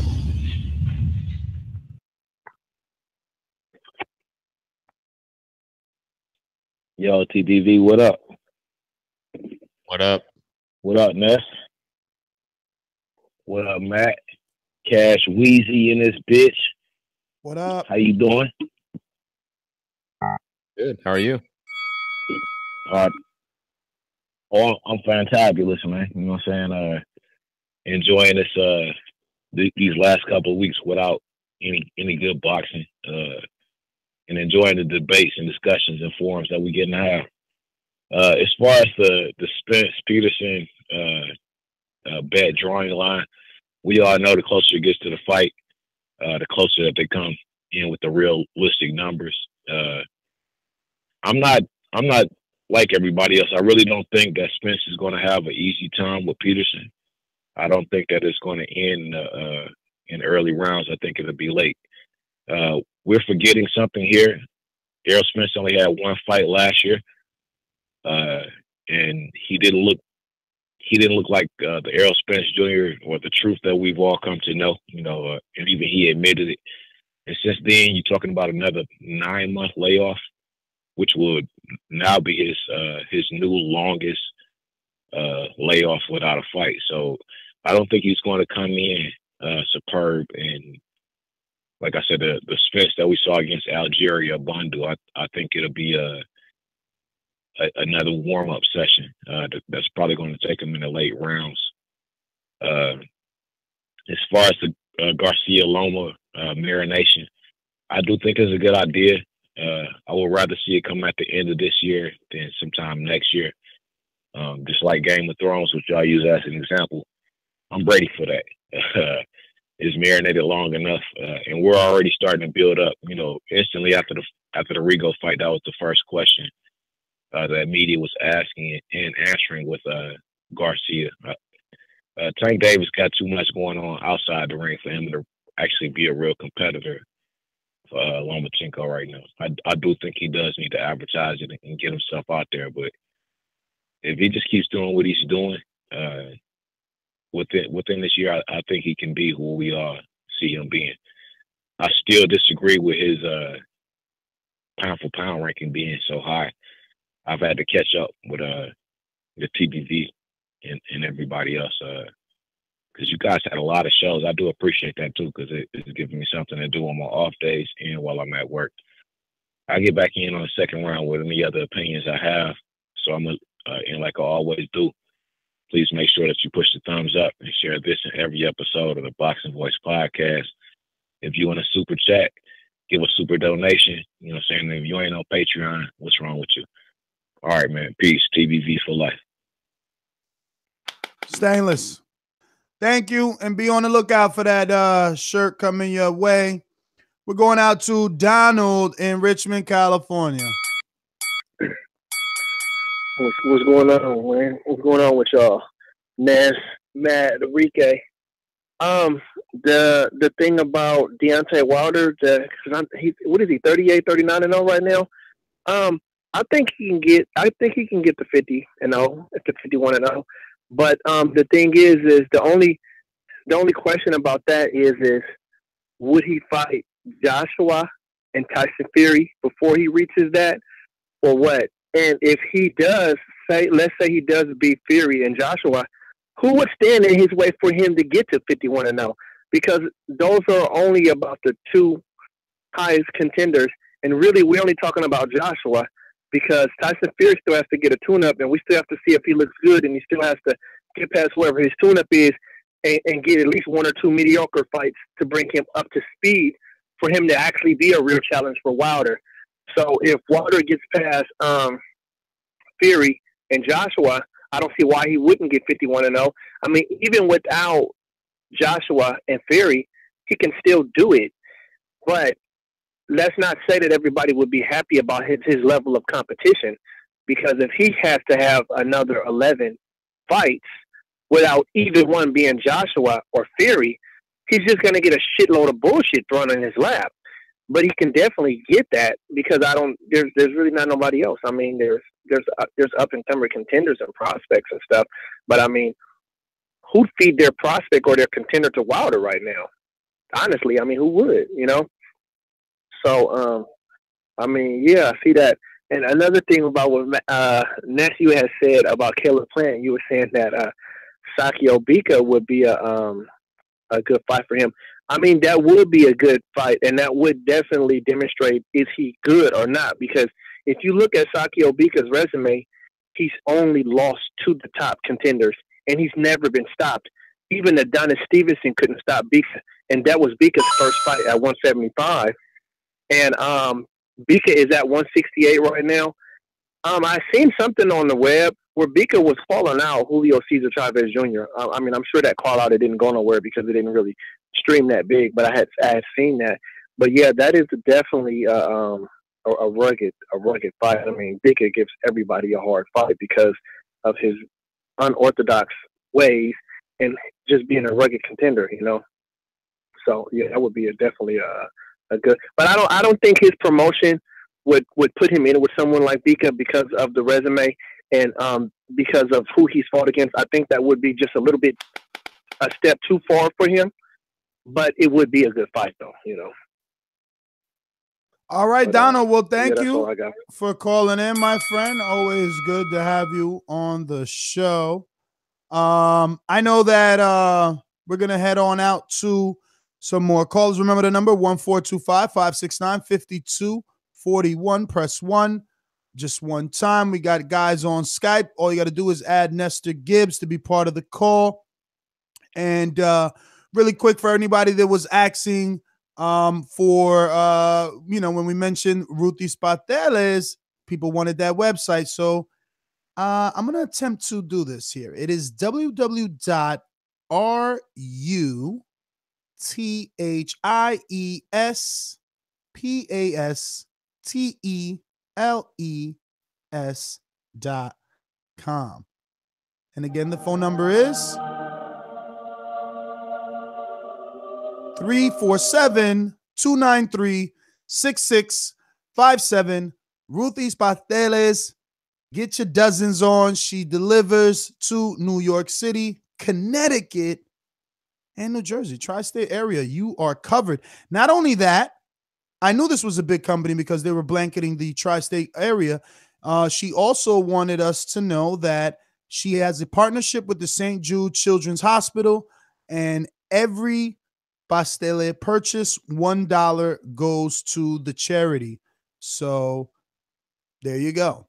We're going out to my homie in West Africa, Muhammad. Hello? Can you hear me? Of course. Okay. How you doing? First of all, Deontay Wilder, I'm very worried. I'm riding with him 100%, but I'm very worried about the Luis Ortiz fight because Luis Ortiz is very skilled and he looked younger in the face in his last fight. I was very surprised by that, and he looked fresh. So if he beats Ortiz, Joshua is going to be very easy fight for him. So let's not jump too far. 50-0. Let's wait and see what he does against Ortiz. That's going to be a very meaningful fight for him. That's number one. Number two, Charlo should shut his mouth. He has no business calling anybody right now because I don't like the Charlo. No, let me explain. I don't like the Charlos because they are not villains, charismatic villains, and they are not nice guys. They are just pissed off guys who are getting low paychecks, and they are just mad at the world. If I was Saddam Ali, I would fight Liam Smith, get a nice paycheck because, like Enrique said, it's a business at the end of the day. Then I would fight Kell Brook, provided he wins in spectacular fashion in his comeback fight. And then, maybe Charlo. But the thing, I don't know if you saw this, but Andre Rosier was, after the fight, the Saddam Ali fight against Cotto, he was very confident in Saddam Ali beating Charlo. So I don't know if you heard about that, but it's out there on the internet. And as far as the wait a minute. Who was very confident about Saddam Ali beating Cotto? Andre Rosier, his trainer. Of course. Yeah, he also said that Daniel Jacobs would beat Jermell Charlo. Yeah, but he was breaking it down. I mean, he sounded like General. I don't know if he was putting on a poker face, but he sounded really serious. But I don't want Saddam Ali to fight Charlo. That's for sure, because that guy is bigger than him. He has a lot of power, and I don't want him. I want him to get 2 paychecks, and then maybe fight him. And finally, the Lomachenko Garcia fight. I think it's coming along real nice. If we get it by the end of the year or even next year, it's going to be a super fight. So I'm all for it, and that's my call. All right, Muhammad, thanks for calling in. Listen, I hate to be a double dipper, Matt, and double back, but I remember last week when I did mention Ruthie's, I was saying that they needed an Instagram and a Facebook, so they're handling that. But the website shows exactly what a patel is. And I have to double back anyway, because look, we even have Hispanics in our chat, and Dr. Mofongo's like, yo, Ness is a true Dominican selling pateles on his show. But yo, we're heavy East Coast, right? So especially tri-state area, and Ruthie's is in Soundview. And anyway, it's a Latin, especially Dominican and Puerto Rican food. And now that we have the website, you guys should definitely just listen back to what I said, because I'm not going to repeat the address again, so you can see pictures of exactly what a patela is, because I know white guys like Matt are like, what the hell is a patela, man? So now you get to see what, and you can read all about the company, check out their products, and and remember Gil, who, because this is him and his mother's company, and remember, he's a listener of the show for over 5 years. He's a Patreon. Before Patreon, he was subscribed to the PayPal. So this is in-house. Remember, it's like FUBU, for us, by us. So just like you support your local, this is supporting your local boxing community. Gil also does taxes, but he'll be on later another day to give you guys all that, because, tax season is in. And I personally do my taxes with him. This, being on here, Matt, you'll see. You'll start to get some of the perks. You haven't used them yet, but you said Gil? Yeah, Gil. Like Castle? Yeah, Castle Hill Gil. Okay. Yeah, the ambassador of New York City, the one that receives everyone that comes from other countries to New York. I'm sure Muhammad has hung out with him, and Jose has hung out with him, and numerous others. Yo, entrepreneur, it's one of his many businesses, and we are supporting the way that he supports us all the time. And listen, they're great, though. That's just the bottom line. All right, so who do we got to go to? We got to go to James. What do you got? What do you got for me? If you're gonna do reads, if you're gonna do a plug, you got plug AM Credit Repair. AM Credit Repair. But I hear you. Go ahead. You want to hit him with 2 commercials back to back, Matt? I don't care. Matt, fucking taking. You're abusing your on the podcast, or like, yo, that 15 second skip, click. But hey, you're abusing your audience. But don't forget to use promo code TheBoxingVoice when you're at amcreditrepair.com, because listen, they're helping keep the lights on. And again, I'm not only just promoting it, I am a client. When I went to buy my new car, those of you that follow us on Patreon, you got to see some of that, and you will see the rest of that. But When I went to buy mine, it was with a 770. Thank you to amcreditrepair.com. Promo code The Boxing Voice. Definitely check them out. You could go over there at their website and sign up. Absolutely. Get 100% satisfaction, or you can call up and speak to a live operator, both English and Spanish. 178-820-8580. We're going to Jay Will. Don't forget that part. That's the most important part. Or your money back. That's right. Let's go out to Jay Will, who is in Ohio. If you know like I know, you should lie low. Killer, I used to get it in Ohio. What's up, fellas? What up? I like the way y'all pull some topics out your ass today, but not that much going on in the boxing community. Got some good topics, but let me get to them real quick. Saddam Ali, I'm not sure why us as fans is really worried about, you know, somebody getting a money fight here. Or I mean, we do want them to make money, but we shouldn't let them hold belts hostage, man. That's just not cool to the other champs in the division. And if you ain't gonna fight the other champs in the division to let people become undisputed, then give up the belt and go back to your right division, man. That's just getting kind of old. I mean, you can do it as a fighter if you want to fight a big name like a Cotto and maybe fight for the name first, but then pick up the belt by beating the name. But once you got that belt, you can't just hold it hostage, man. To get to the one point between who has a better chance, Peterson or Parker, definitely Parker in the heavyweight division. Thank you. Thank you, Jay Will. Always the voice of reason on the show. Yo, if you haven't noticed, Jay Will never is on my side. Yo, that's why Jay Will is the voice of reason on the show, because he's not on your side. That's not true, because just the last call I made, I sided with you. I think it was with the Tyson Fury taking the one fight and getting up out of there instead of trying to fight 3 fights. So, you know, sometimes we see eye to eye, sometimes we don't. But it's just, you know, Parker's a heavyweight, man. It takes one punch.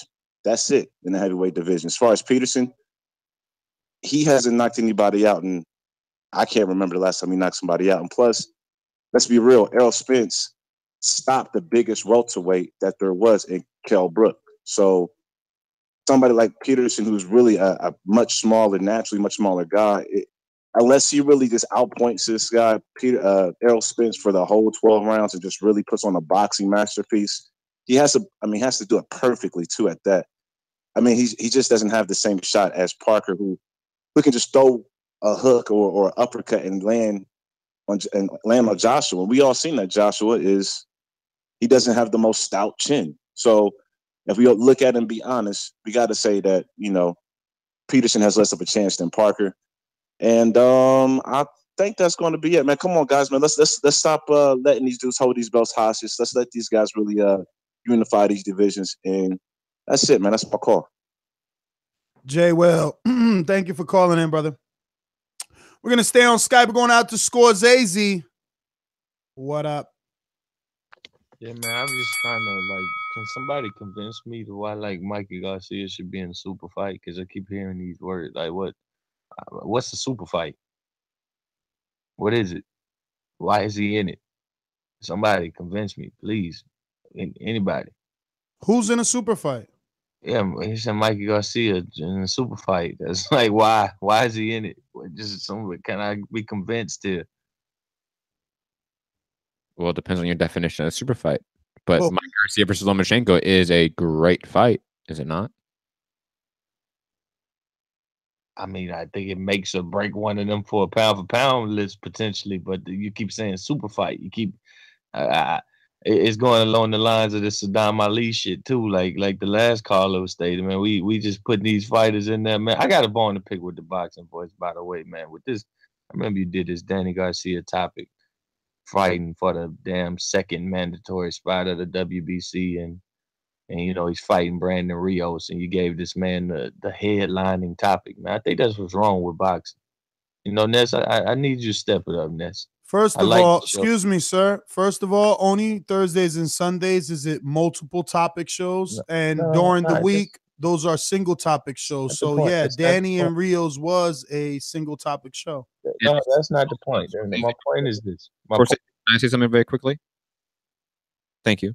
Also, Danny Garcia shows do bigger numbers than Adonis Stevenson shows. I'm sorry. But that is the nature of the game. If we did a Adonis Stevenson show, that would do a quarter of the views of a Danny Garcia number. But yeah, he told you for 3 years to kiss his ass, and he ducked Gamboa, and now he's coming back giving you more reasons as to why he ducked 2 fighters. He's always got a damn. But you have. I was going to that. The WBC the same day gave more news of a title fight, and you put what we do here. Hold on. We say it with the voice of the people, and then the people speak, and it's like, yo, you see what Danny Garcia is willing to do to you. First and foremost, when he does get the fights, he can't produce. Secondly, when he's not in a fight, he's wasting days fighting Brandon Rios.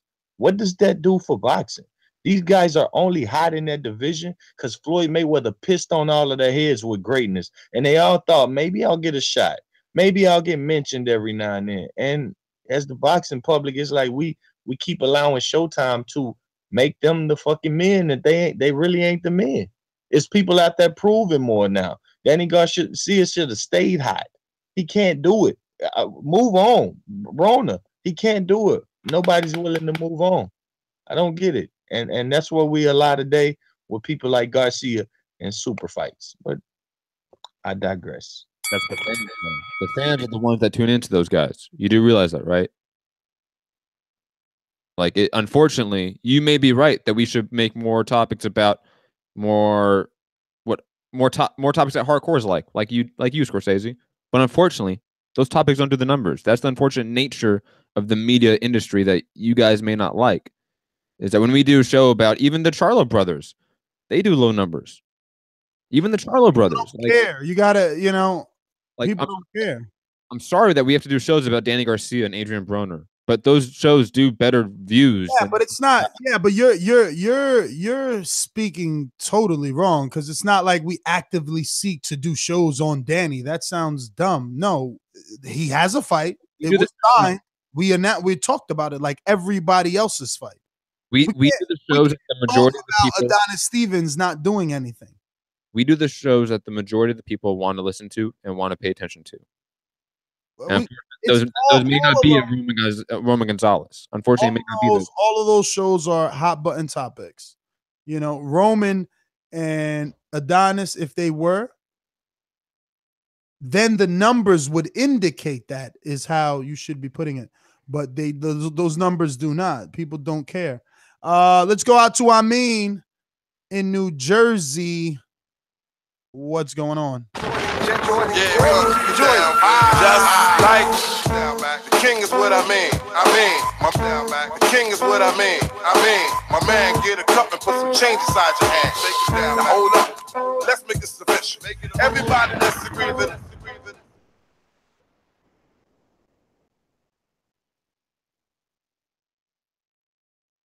I mean,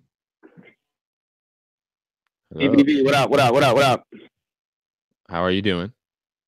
Yo, is Enrique still? I'm good. I'm not as baked as I was last show. Is Enrique still on the line, or is he too busy jet setting in Hollywood? Well, he's somewhere. We don't know where he's at. Okay, cool. Nah, because I thought when I heard him earlier, he was talking some knowledge. I don't know. Because I don't want to misquote him. Can somebody just kind of paraphrase what he was saying? About what? What topic? About who was he talking about? He was talking about Triple G and the marketing, as far as marketing with Lomo and I guess to get him more known. I don't know if it was necessarily just Enrique. I think a lot of us were on that point, but it was about Triple G making his nickname or name simple, like Triple G, and that being able to translate more to the casual fan, the U.S. fan, etc., and how Loma can do the same thing. Yeah, and I don't want to take us round and round. I just ain't want to misquote him though. But I mean, he made a good point because sometimes fighters try, and Triple G, I don't think he did a pretty good job as far as California and the West Coast maybe appealing with the whole Mexican style. But I think because a lot of Mexican fighters typically fight at the lower weights anyway, and I don't see Loma going up to really past 140, maybe 147 if it's a crazy fight. I think staying in between them lower weights, whether he's due for 130, 135, 140, I think that'll keep him really in style with that, you know, in terms of associating his name and it kind of sounding Latino, because we got to look at what the dominant, you know, ethnic group is. And I'm not even being a sociologist. I'm just being honest about, you know, what boxing is and does and how it makes numbers in them small bars with Central Americans. And you put on a fight and they just watching them bars on Telemundo and all that shit on beIN Sports. So if you get his name sounding, you know, like it's for that market, I mean, in addition to his skill and what he brings to the table, I think that's pretty much the way to go. Plus, I think somehow you got to get him in the mix with some European fighters. So when you talk about, or when I said him going up and weight, yo, get him in there with like a Lee Selby. You know what I'm saying? Like, you know, I think, you know, maybe fuck it. Get him in there with Raimundo Beltran. For some reason, Beltran, I think they was talking about his visa issues.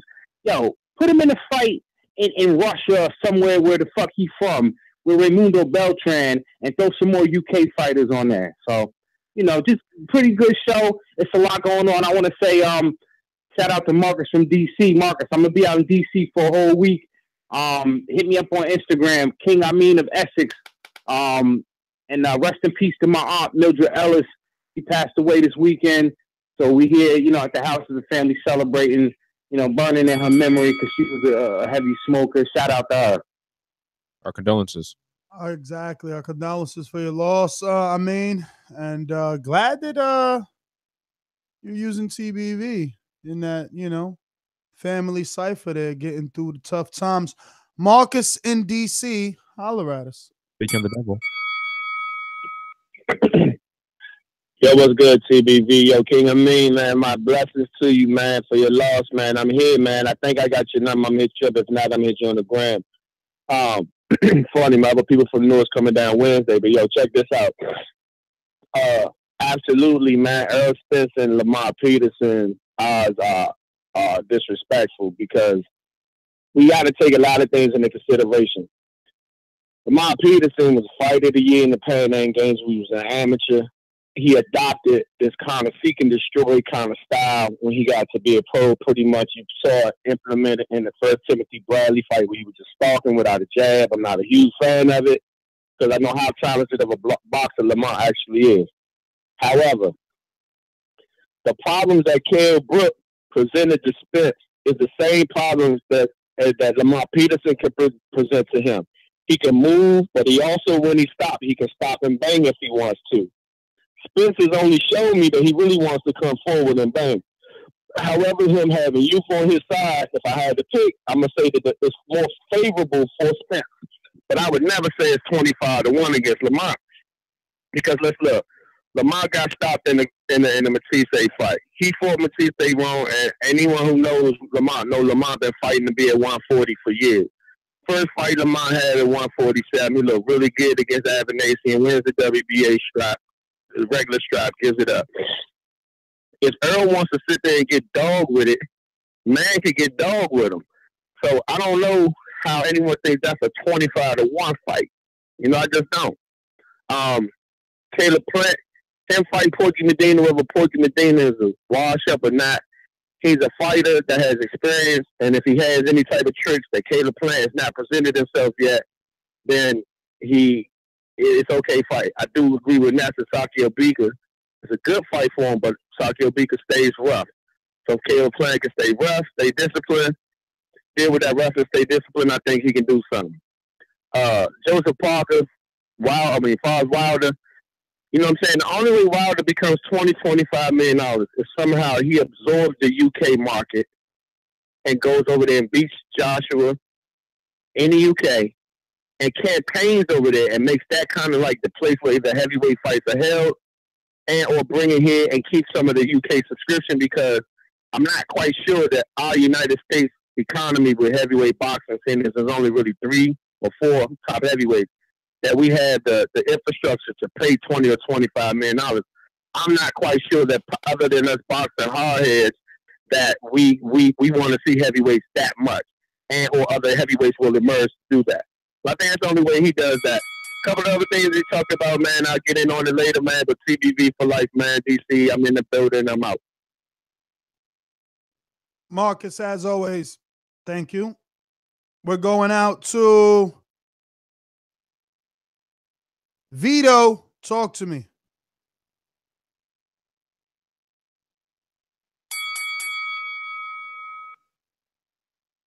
Vito on Skype. Hello, everybody. Yeah, hello, everybody. Sorry, I had to have the mic. I put the mic on mute, so I had to turn it back on. Yeah, hello, everybody. TVV. How you doing? We're good, brother. Okay. Now, first of all, my take on this whole. I'll first of all address the issue about Wilder, the AJ versus Parker fight not being as important. I can't recall the words she used, but I think it's equally as important as Wilder Ortiz fight. First of all, I'll explain. The AJ versus Parker fight. First, it's a unification fight, so that makes it very, very important and very exciting for the fans. And secondly, somebody's hoe has got to go. So that makes it even more equally important as the Ortiz Wilder fight. And the Ortiz Wilder fight, I guess we fans would like to see how Ortiz will cope with someone like Deontay Wilder with the power, the speed, and the athleticism. And also we want to see what Wilder would do when he steps up. And this is a massive step up for Wilder. So I like both fights, and I think they're equally important. All right, Vito. Thank you for calling in all the way from Malaysia. Do appreciate that. Continuing to make the show long distance. Speaking of long distance, we're going to stay on the Skype Magic Machine. Alexander Bully on a check-in. What's good? Yo, what's going on, my bro, man? I'm doing well, man. Yo, I'm gonna quickly touch on the Wilder and the Joshua fight. What really doesn't make sense to me, and no one has fully explained this, yeah, is why didn't Wilder fight Dillian Whyte for the $4 million? At first, he kept saying it's because I want to fight AJ, and everyone was like, cool, you'll get the fight with AJ. The fight with AJ didn't happen. Why did he go back to Ortiz for a fraction of the money when he could have fought on the undercard of the AJ Parker fight and got the big fight in the summer? It makes no sense at all. And then he's talking about he wants 25 million for what? You can't even throw a hook properly. Like, this shit is just crazy, man. Like, no one has fully explained that. And I know you be texting him late at night, Ness. You might as well tell us why. Well, Alexander, all I heard you say was a bunch of stuff that isn't true. What's not true about it? I don't know. What were some of the points you made there? Why he said he did not want to fight. Oh yeah, Dillian yeah, Whyte yeah. You said what you said that wasn't true was that the Wilder Whyte fight would somehow be on the Joseph Parker Anthony Joshua undercard. Eddie Hearn never said that. Eddie Hearn never said that. You're just making that up. Secondly, another point that you made that was ridiculous is an AJ protector statement. Oh, he should be fighting Dillian Whyte. Why is he fighting Ortiz, who is perceived by every single boxing fan as a more dangerous fight? No, he should be fighting Dillian Whyte because that's what Eddie Hearn wants. So, you know, you're just following suit. You sound exactly like a product of Eddie Hearn and AJ. But my man, it don't make sense because who's the bigger fight for him to get? How does fighting the more difficult fight not make sense to you? Because one, he's getting paid more to fight the easier fight, and two, if he fought him, he would have got a bigger fight. That is why you are protecting Joshua, because he is getting paid more to take the easy fight in Joseph Parker, and you don't care because you are an AJ protector. You protect so bad, you want Wilder to be protected. You rather Wilder get an easy fight with fucking Dillian Whyte instead of fighting Ortiz. He's getting more money. He's getting more money. He's getting more money. Let's protect him and let us line his pockets up. Dog, we don't care about that shit over here. We care about real fights, not lining the pockets. You talking crazy, man. I mean, I don't know what you lot be texting late at night, but you need to stop this nest, man. Like I'm telling you, the nigga is a bum, and he ducked an easier fight for more money. It makes no sense. He don't want to fight. It's as simple as that. He want to cash out and go back to Dunkin' Donuts or wherever the fuck he was before. He a bum. AJ gonna finish him in the summer, man. I'm out.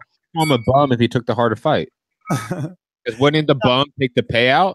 But bro, listen, I've been doing this so long, Matt. This happens with everyone. I remember Gavin Reese, he had fight fans that were backing him when he came over to fight, bro. And they're like, UK guys love hard. They love hard. All I can ever say over and over is I wish they were here in the States. I wish every single one of them all were here and they were our boxing fans because they love unconditionally. I bet you the divorce rate in the UK is very low. Let's get to Josue from the Lower Oregon.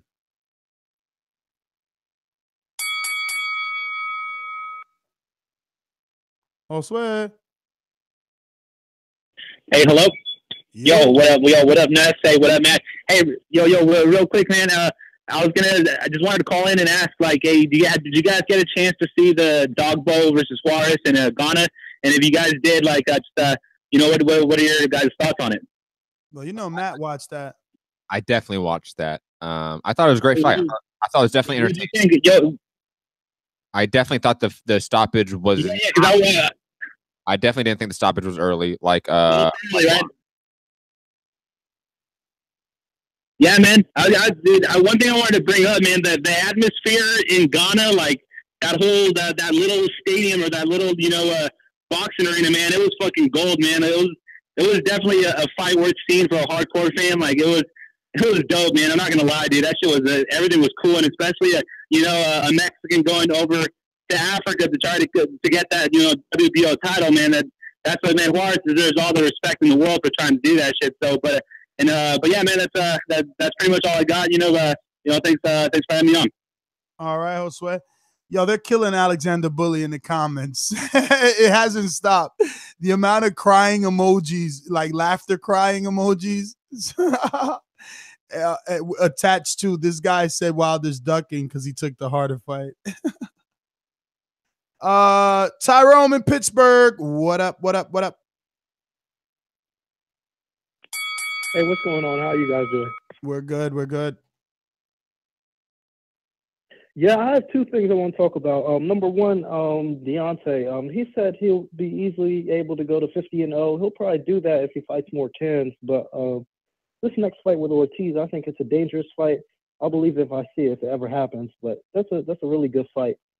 Number two, the Spence Peterson fight. I think a lot of people are sleeping on Lamont. Like your last caller said, Lamont's a dog.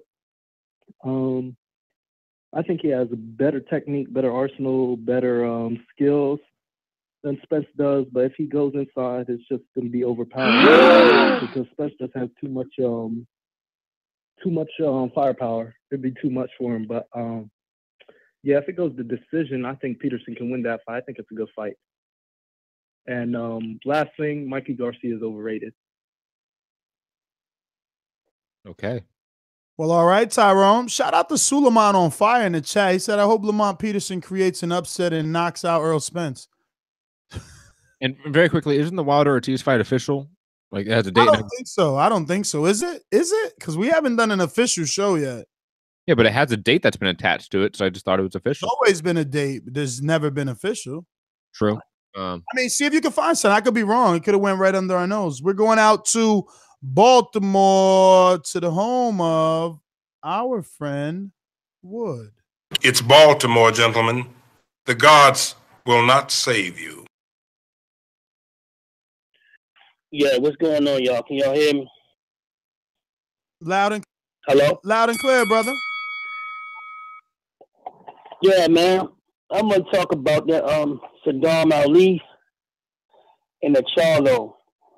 Now, if he fights the Charlo, that's just like going on a suicide mission. That's like going on a suicide mission, man. And he will get his 72 virgins up in heaven because the Charlo gonna beat the shit out that boy. Facts. And I want to talk about the Joseph Parker and AJ fight and the Wilder and Ortiz fight. I seriously believe one of them going to lose, man. They some tough fights. Parker has speed. Parker has speed and power, but he keep his chin up in the air. But he still is a dangerous opponent for AJ.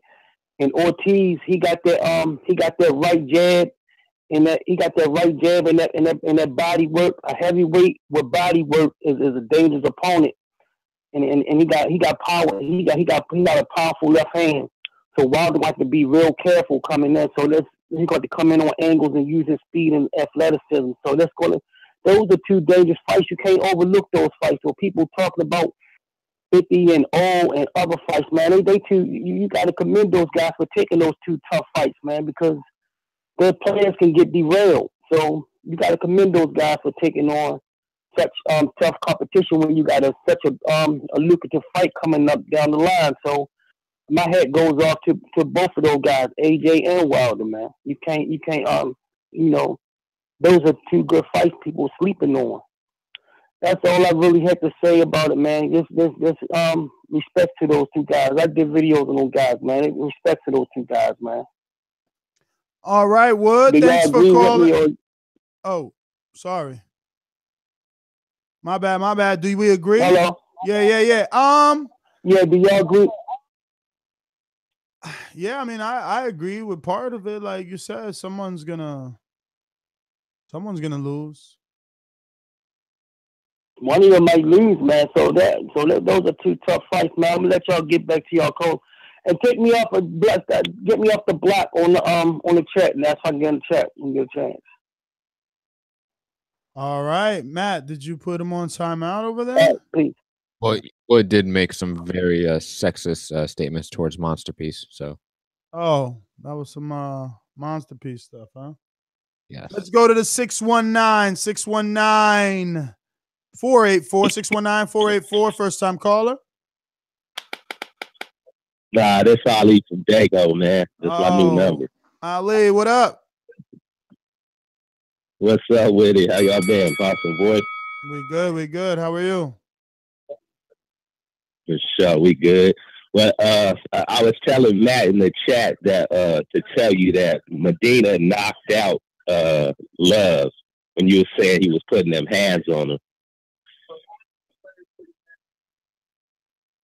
Well, Love is the only guy that doesn't beat anybody, right? Yeah, I told you, Ali, there's no point in bringing it up because he was on some hater shit. I mean, but it's just the truth. What's Jay Leone's biggest win? Someone tell me. I'll wait. And we might have to die. I was never high. We might have to die if we sit here trying to do it without BoxRec. I'm going to correct your mistakes, Ness. That's all. Yeah, but fuck all that. I was never high on Love anyway. But about Deontay Wilder, I feel like he can break Mayweather's record, but my issue is how is he going to get those fights? Like that, so that would mean he'll need around 12 fights to break the record. But the issues he has getting fights, and if he beats Ortiz, knocks out Joshua, knocks out Parker, Jermell Miller, or Brazil, and he does this in a great fashion and puts these guys to sleep, it's hard for me to believe that he's going to be able to get 12 fights. You know what I'm saying? I could be wrong, but yeah, you're wrong about that for sure. Issues getting. Well, my thing is he already has issues getting fights. Yeah, but remember, if you're saying scared to fight him. Yeah, but if you're saying he knocks out Joshua, he becomes the cash cow. He becomes the man to beat in the division. He becomes the Vladimir Klitschko who goes on for 12 years to defend. That's true. That's true. But I mean, it still doesn't say that people are going to be willing to fight him. I mean, I'm not saying he's not going to get these fights, and I think he can get the fights. I'm just saying it's a possibility that he's going to still have problems, even though he's the cash cow. You know what I'm saying? Like, he's a problem, man. These guys are fighting of this guy. So if he continues to just put people to sleep, I don't know, man. I guess we'll just have to see. You know what I'm saying? But But another thing I want to say is, since Mikey Garcia is at 140, you know, he bounces between 35 and 40. A fight that I'm very, very interested in at 40 is against Julius Ndongo, because I've never seen Shout out to Mikey fight anybody that big.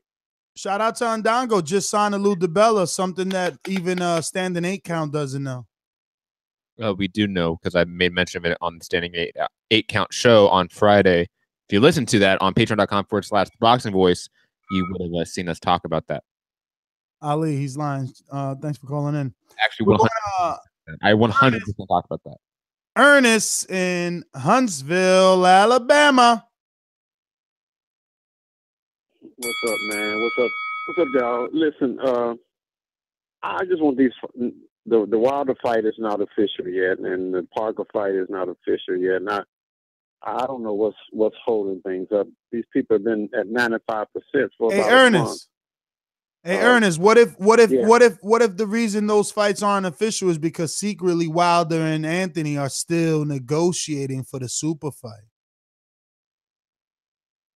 I don't think a super fight is going to happen. Let me say why. Not this year. Because I think win or lose for AJ, I think the Alphabet Boys are going to put pressure on him to fight Povetkin, who's the mandatory for the WBA and the WBO.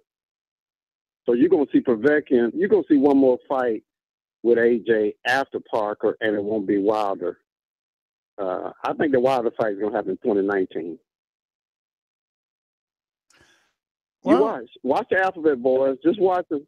Watch them. You are not the only one that feels that way, my friend. You are not the only one. I just wish they signed and get it on. But I think Parker's going to give AJ fits, though. Hey, Ernest, do you know any? Have you ever? What does Rocket City Boxing Gym mean to you? Rocket City Boxing is it's a boxing gym right down the street on Governor's Drive, and it means a lot. Except Huntsville is not a boxing town per se. But did you ever train there? I've been in there. No, I haven't boxed in 20 years, but I have talked to the boxers who train there. No, because someone overheard your voice. Someone overheard your voice, and they are saying in the chat, ask Ernest, was he a trainer at Rock City Boxing Gym? And you actually know it. So that was freakishly weird. I mean, not weird. I mean, it's a small world, right? Small world. That's all that means. Yeah, it's small world. It's small world. Or should I say, Ernest, small world, or we're just the biggest fucking show in the world. And that's how big we are. That someone on our show listens to your voice and has heard it before. Because that's how big we are. No, I'm just kidding. Yeah, man. All right, man. Y'all have a good one. All right. Uh-oh, I turned them off. Sorry about that. Wait a minute, bro. You guys throwing sound bites at me. What's all this animosity? No way, Jose. What do we got here? We got John Wolf. What up?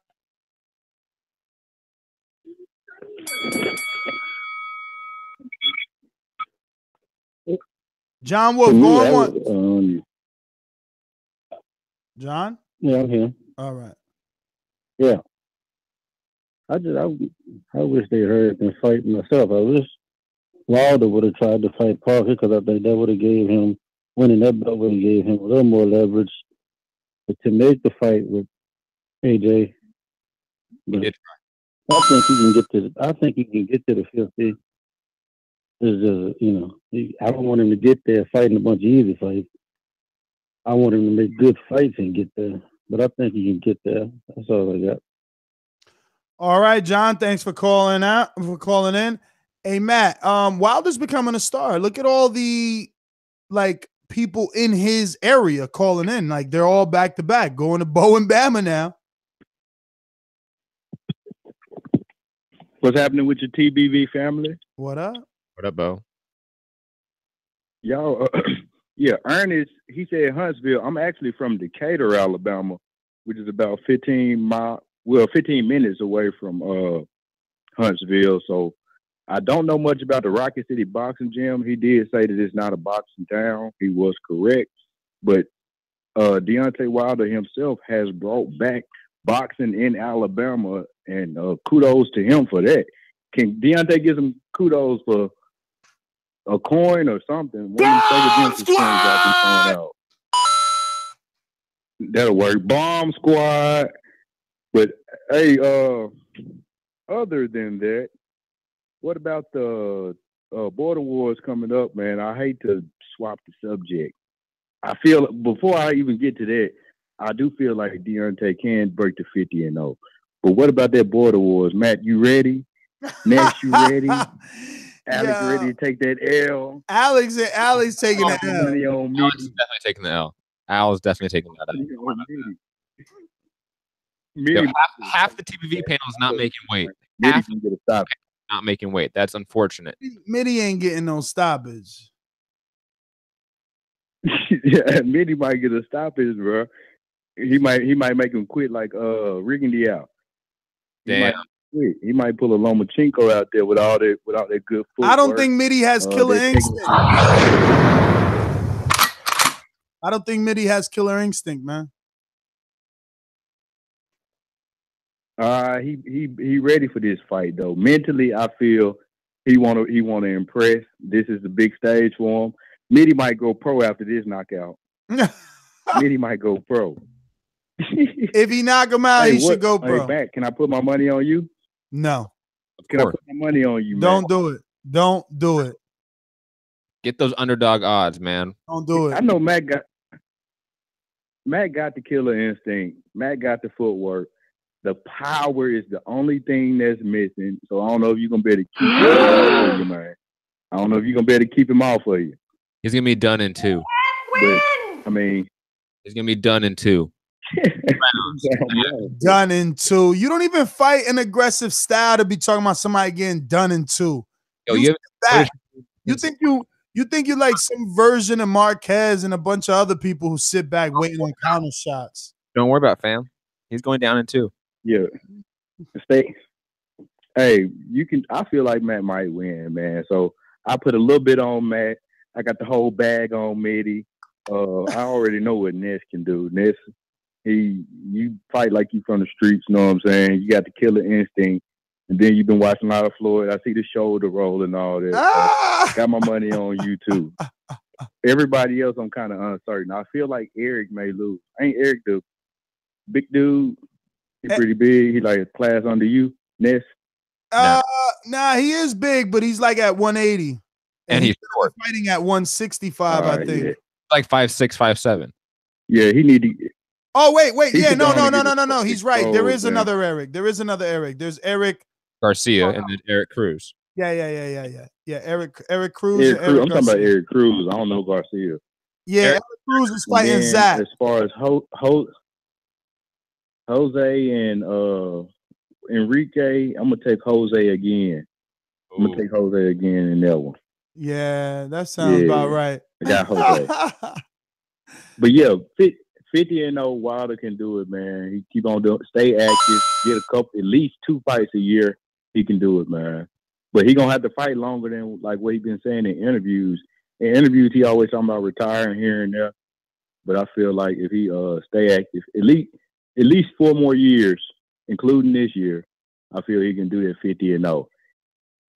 And if he have another first round knockout against Ortiz or early round stoppage, I feel his popularity gonna go up and them followers gonna go up over 1 million, man. He blasting Ortiz out, man. Ortiz done in like 1. Yeah, he's very excited. My cousin actually was like, she sent me a message. She was like, I see your boy on Wags Atlanta or whatever. Oh yeah. So it was pretty cool to hear.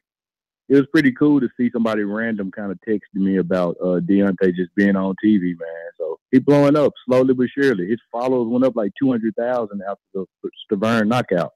I've been watching, man. I be looking. I just don't call in a lot because I work a lot. I work at CarMax Nashville. Come holler at me. I'm out there. Need a whip. I got you. I seen your new purchase, Ness. I seen you. Thank you, brother. You should have got me a deal. I'd have went to Alabama for a deal. I'm telling you. Nah, But listen, I Bo, live let me in get to some Nashville. other I'm from callers, Decatur, man. Alabama, but I live in Nashville. Okay, okay. All right, bro. Let me Y'all get be to easy. some other people, man. Thank you for calling in. We will be in Alabama this year for sure. It looks like we had Gil jump on the line. Gil, what's up?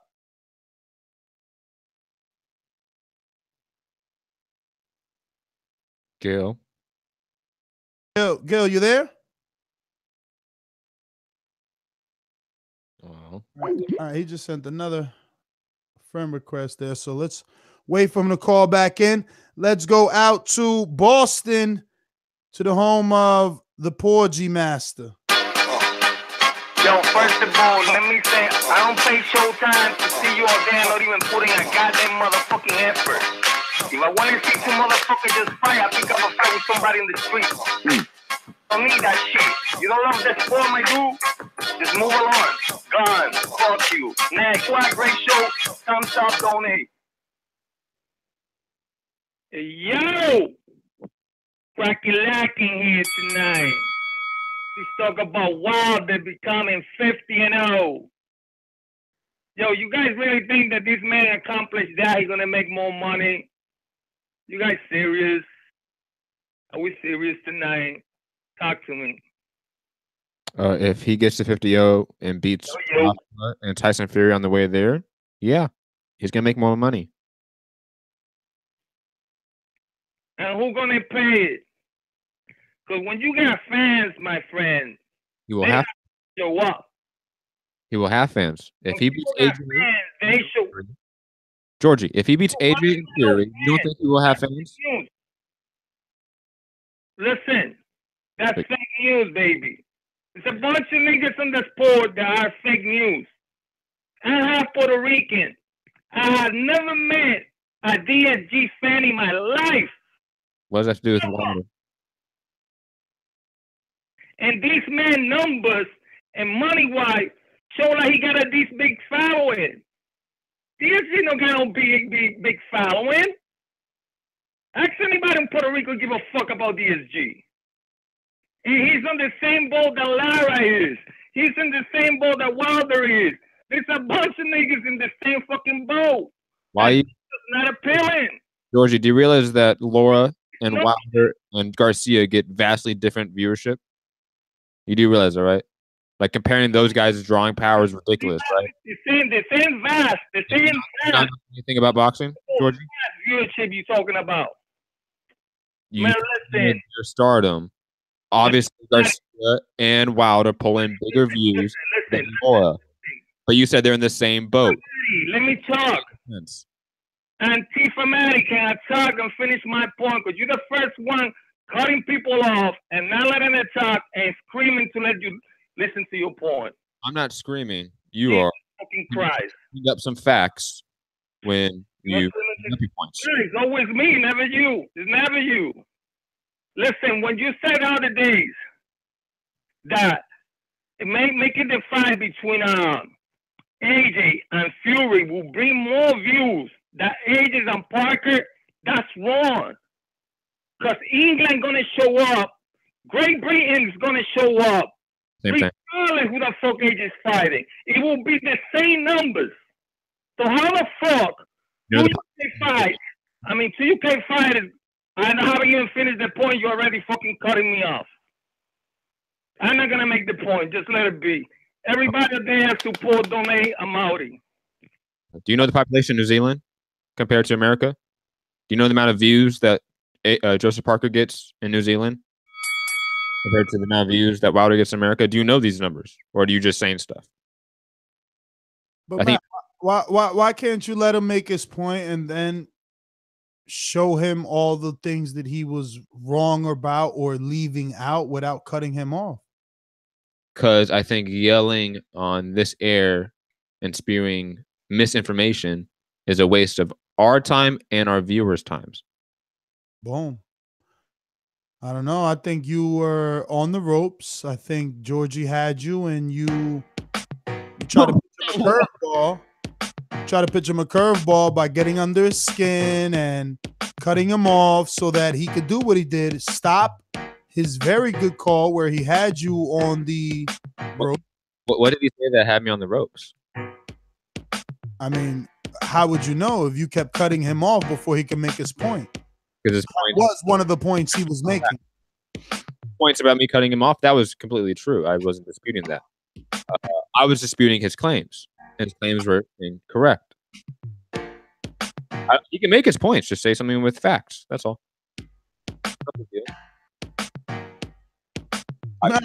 Georgie was free to have a long call. He could have been on it for 8 minutes for all I cared. I was talking. He knows how the system worked. If we talk with the caller, they get more than the single round. Hey, Georgie, you're a little snowflake and triggered. I don't know, Matt. I hear you sounding a bit apologetic. You're a bit apologetic. You're trying to clean it up, like Georgie. You know, even though I'm cutting you off, you would have got extra time. You would have got 8 minutes. You want to say sorry, but you don't want to say sorry. You're like, come on, man. You know that we do this here, and you know, man, don't take it personal, man. Like, come on, bro. Just say sorry. Just say it. Just say it. It's gonna feel better at it. Go ahead. I'm not gonna say sorry because I did nothing. After you say sorry, you're gonna feel better. I'm not because I didn't do anything wrong.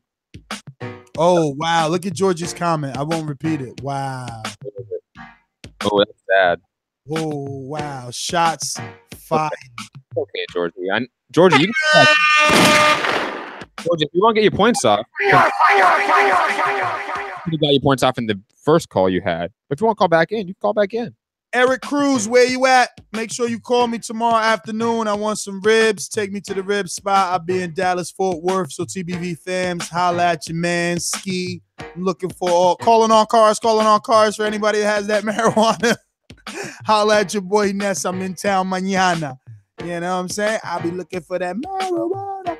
Let me stop. But I'm not lying at all. I'm totally looking. I'll be there. I got to work.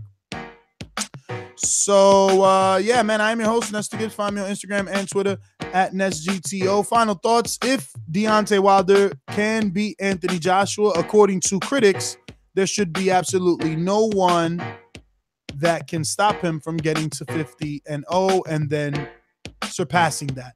Lamont Peterson, Errol Spence, final thoughts. Damn. Call him an underdog face. That is, in my opinion, still disrespectful to Lamont Peterson, who I believe will show the world more than what the betting odds are saying. Vasyl Lomachenko and Mikey Garcia, yeah, let it build. Joseph Parker and Anthony Joshua, please sign it already. Jermell Charlo, Saddam Ali, give it to me. I'm out. I have really no final thoughts, but shout out. Wait a minute. Ness. Oh, you the official. My bad. It's Don't worry about it. Don't worry about it. I got it. Shout out to the super chat. We're all heroes. I'm sorry. Shout out to Michael Johnson, super chat, saying, "Where's my man Severn at in 2018?" No one cares. That's the official stance of everyone in the boxing community about Romain Severn heading into the new year. And also, final thoughts. Really, shout out to AM Credit Repair.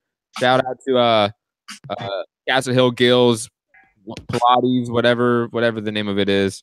Food delivery service that Ness said throughout numerous times on the show. Shout out to El Camino. Shout out to all of our sponsors. And, of course, patreon.com/theboxingvoice. Without you guys, we would not be here. See you back tomorrow probably because we do a show almost every day. I'm at Hipster Hunter. You can find me at Mixed Combat News on Twitter, Matt Hunter TBV on Instagram. My MMA podcast, Mixed Combat Radios on Patreon, SoundCloud, YouTube, iTunes, etc. Peace.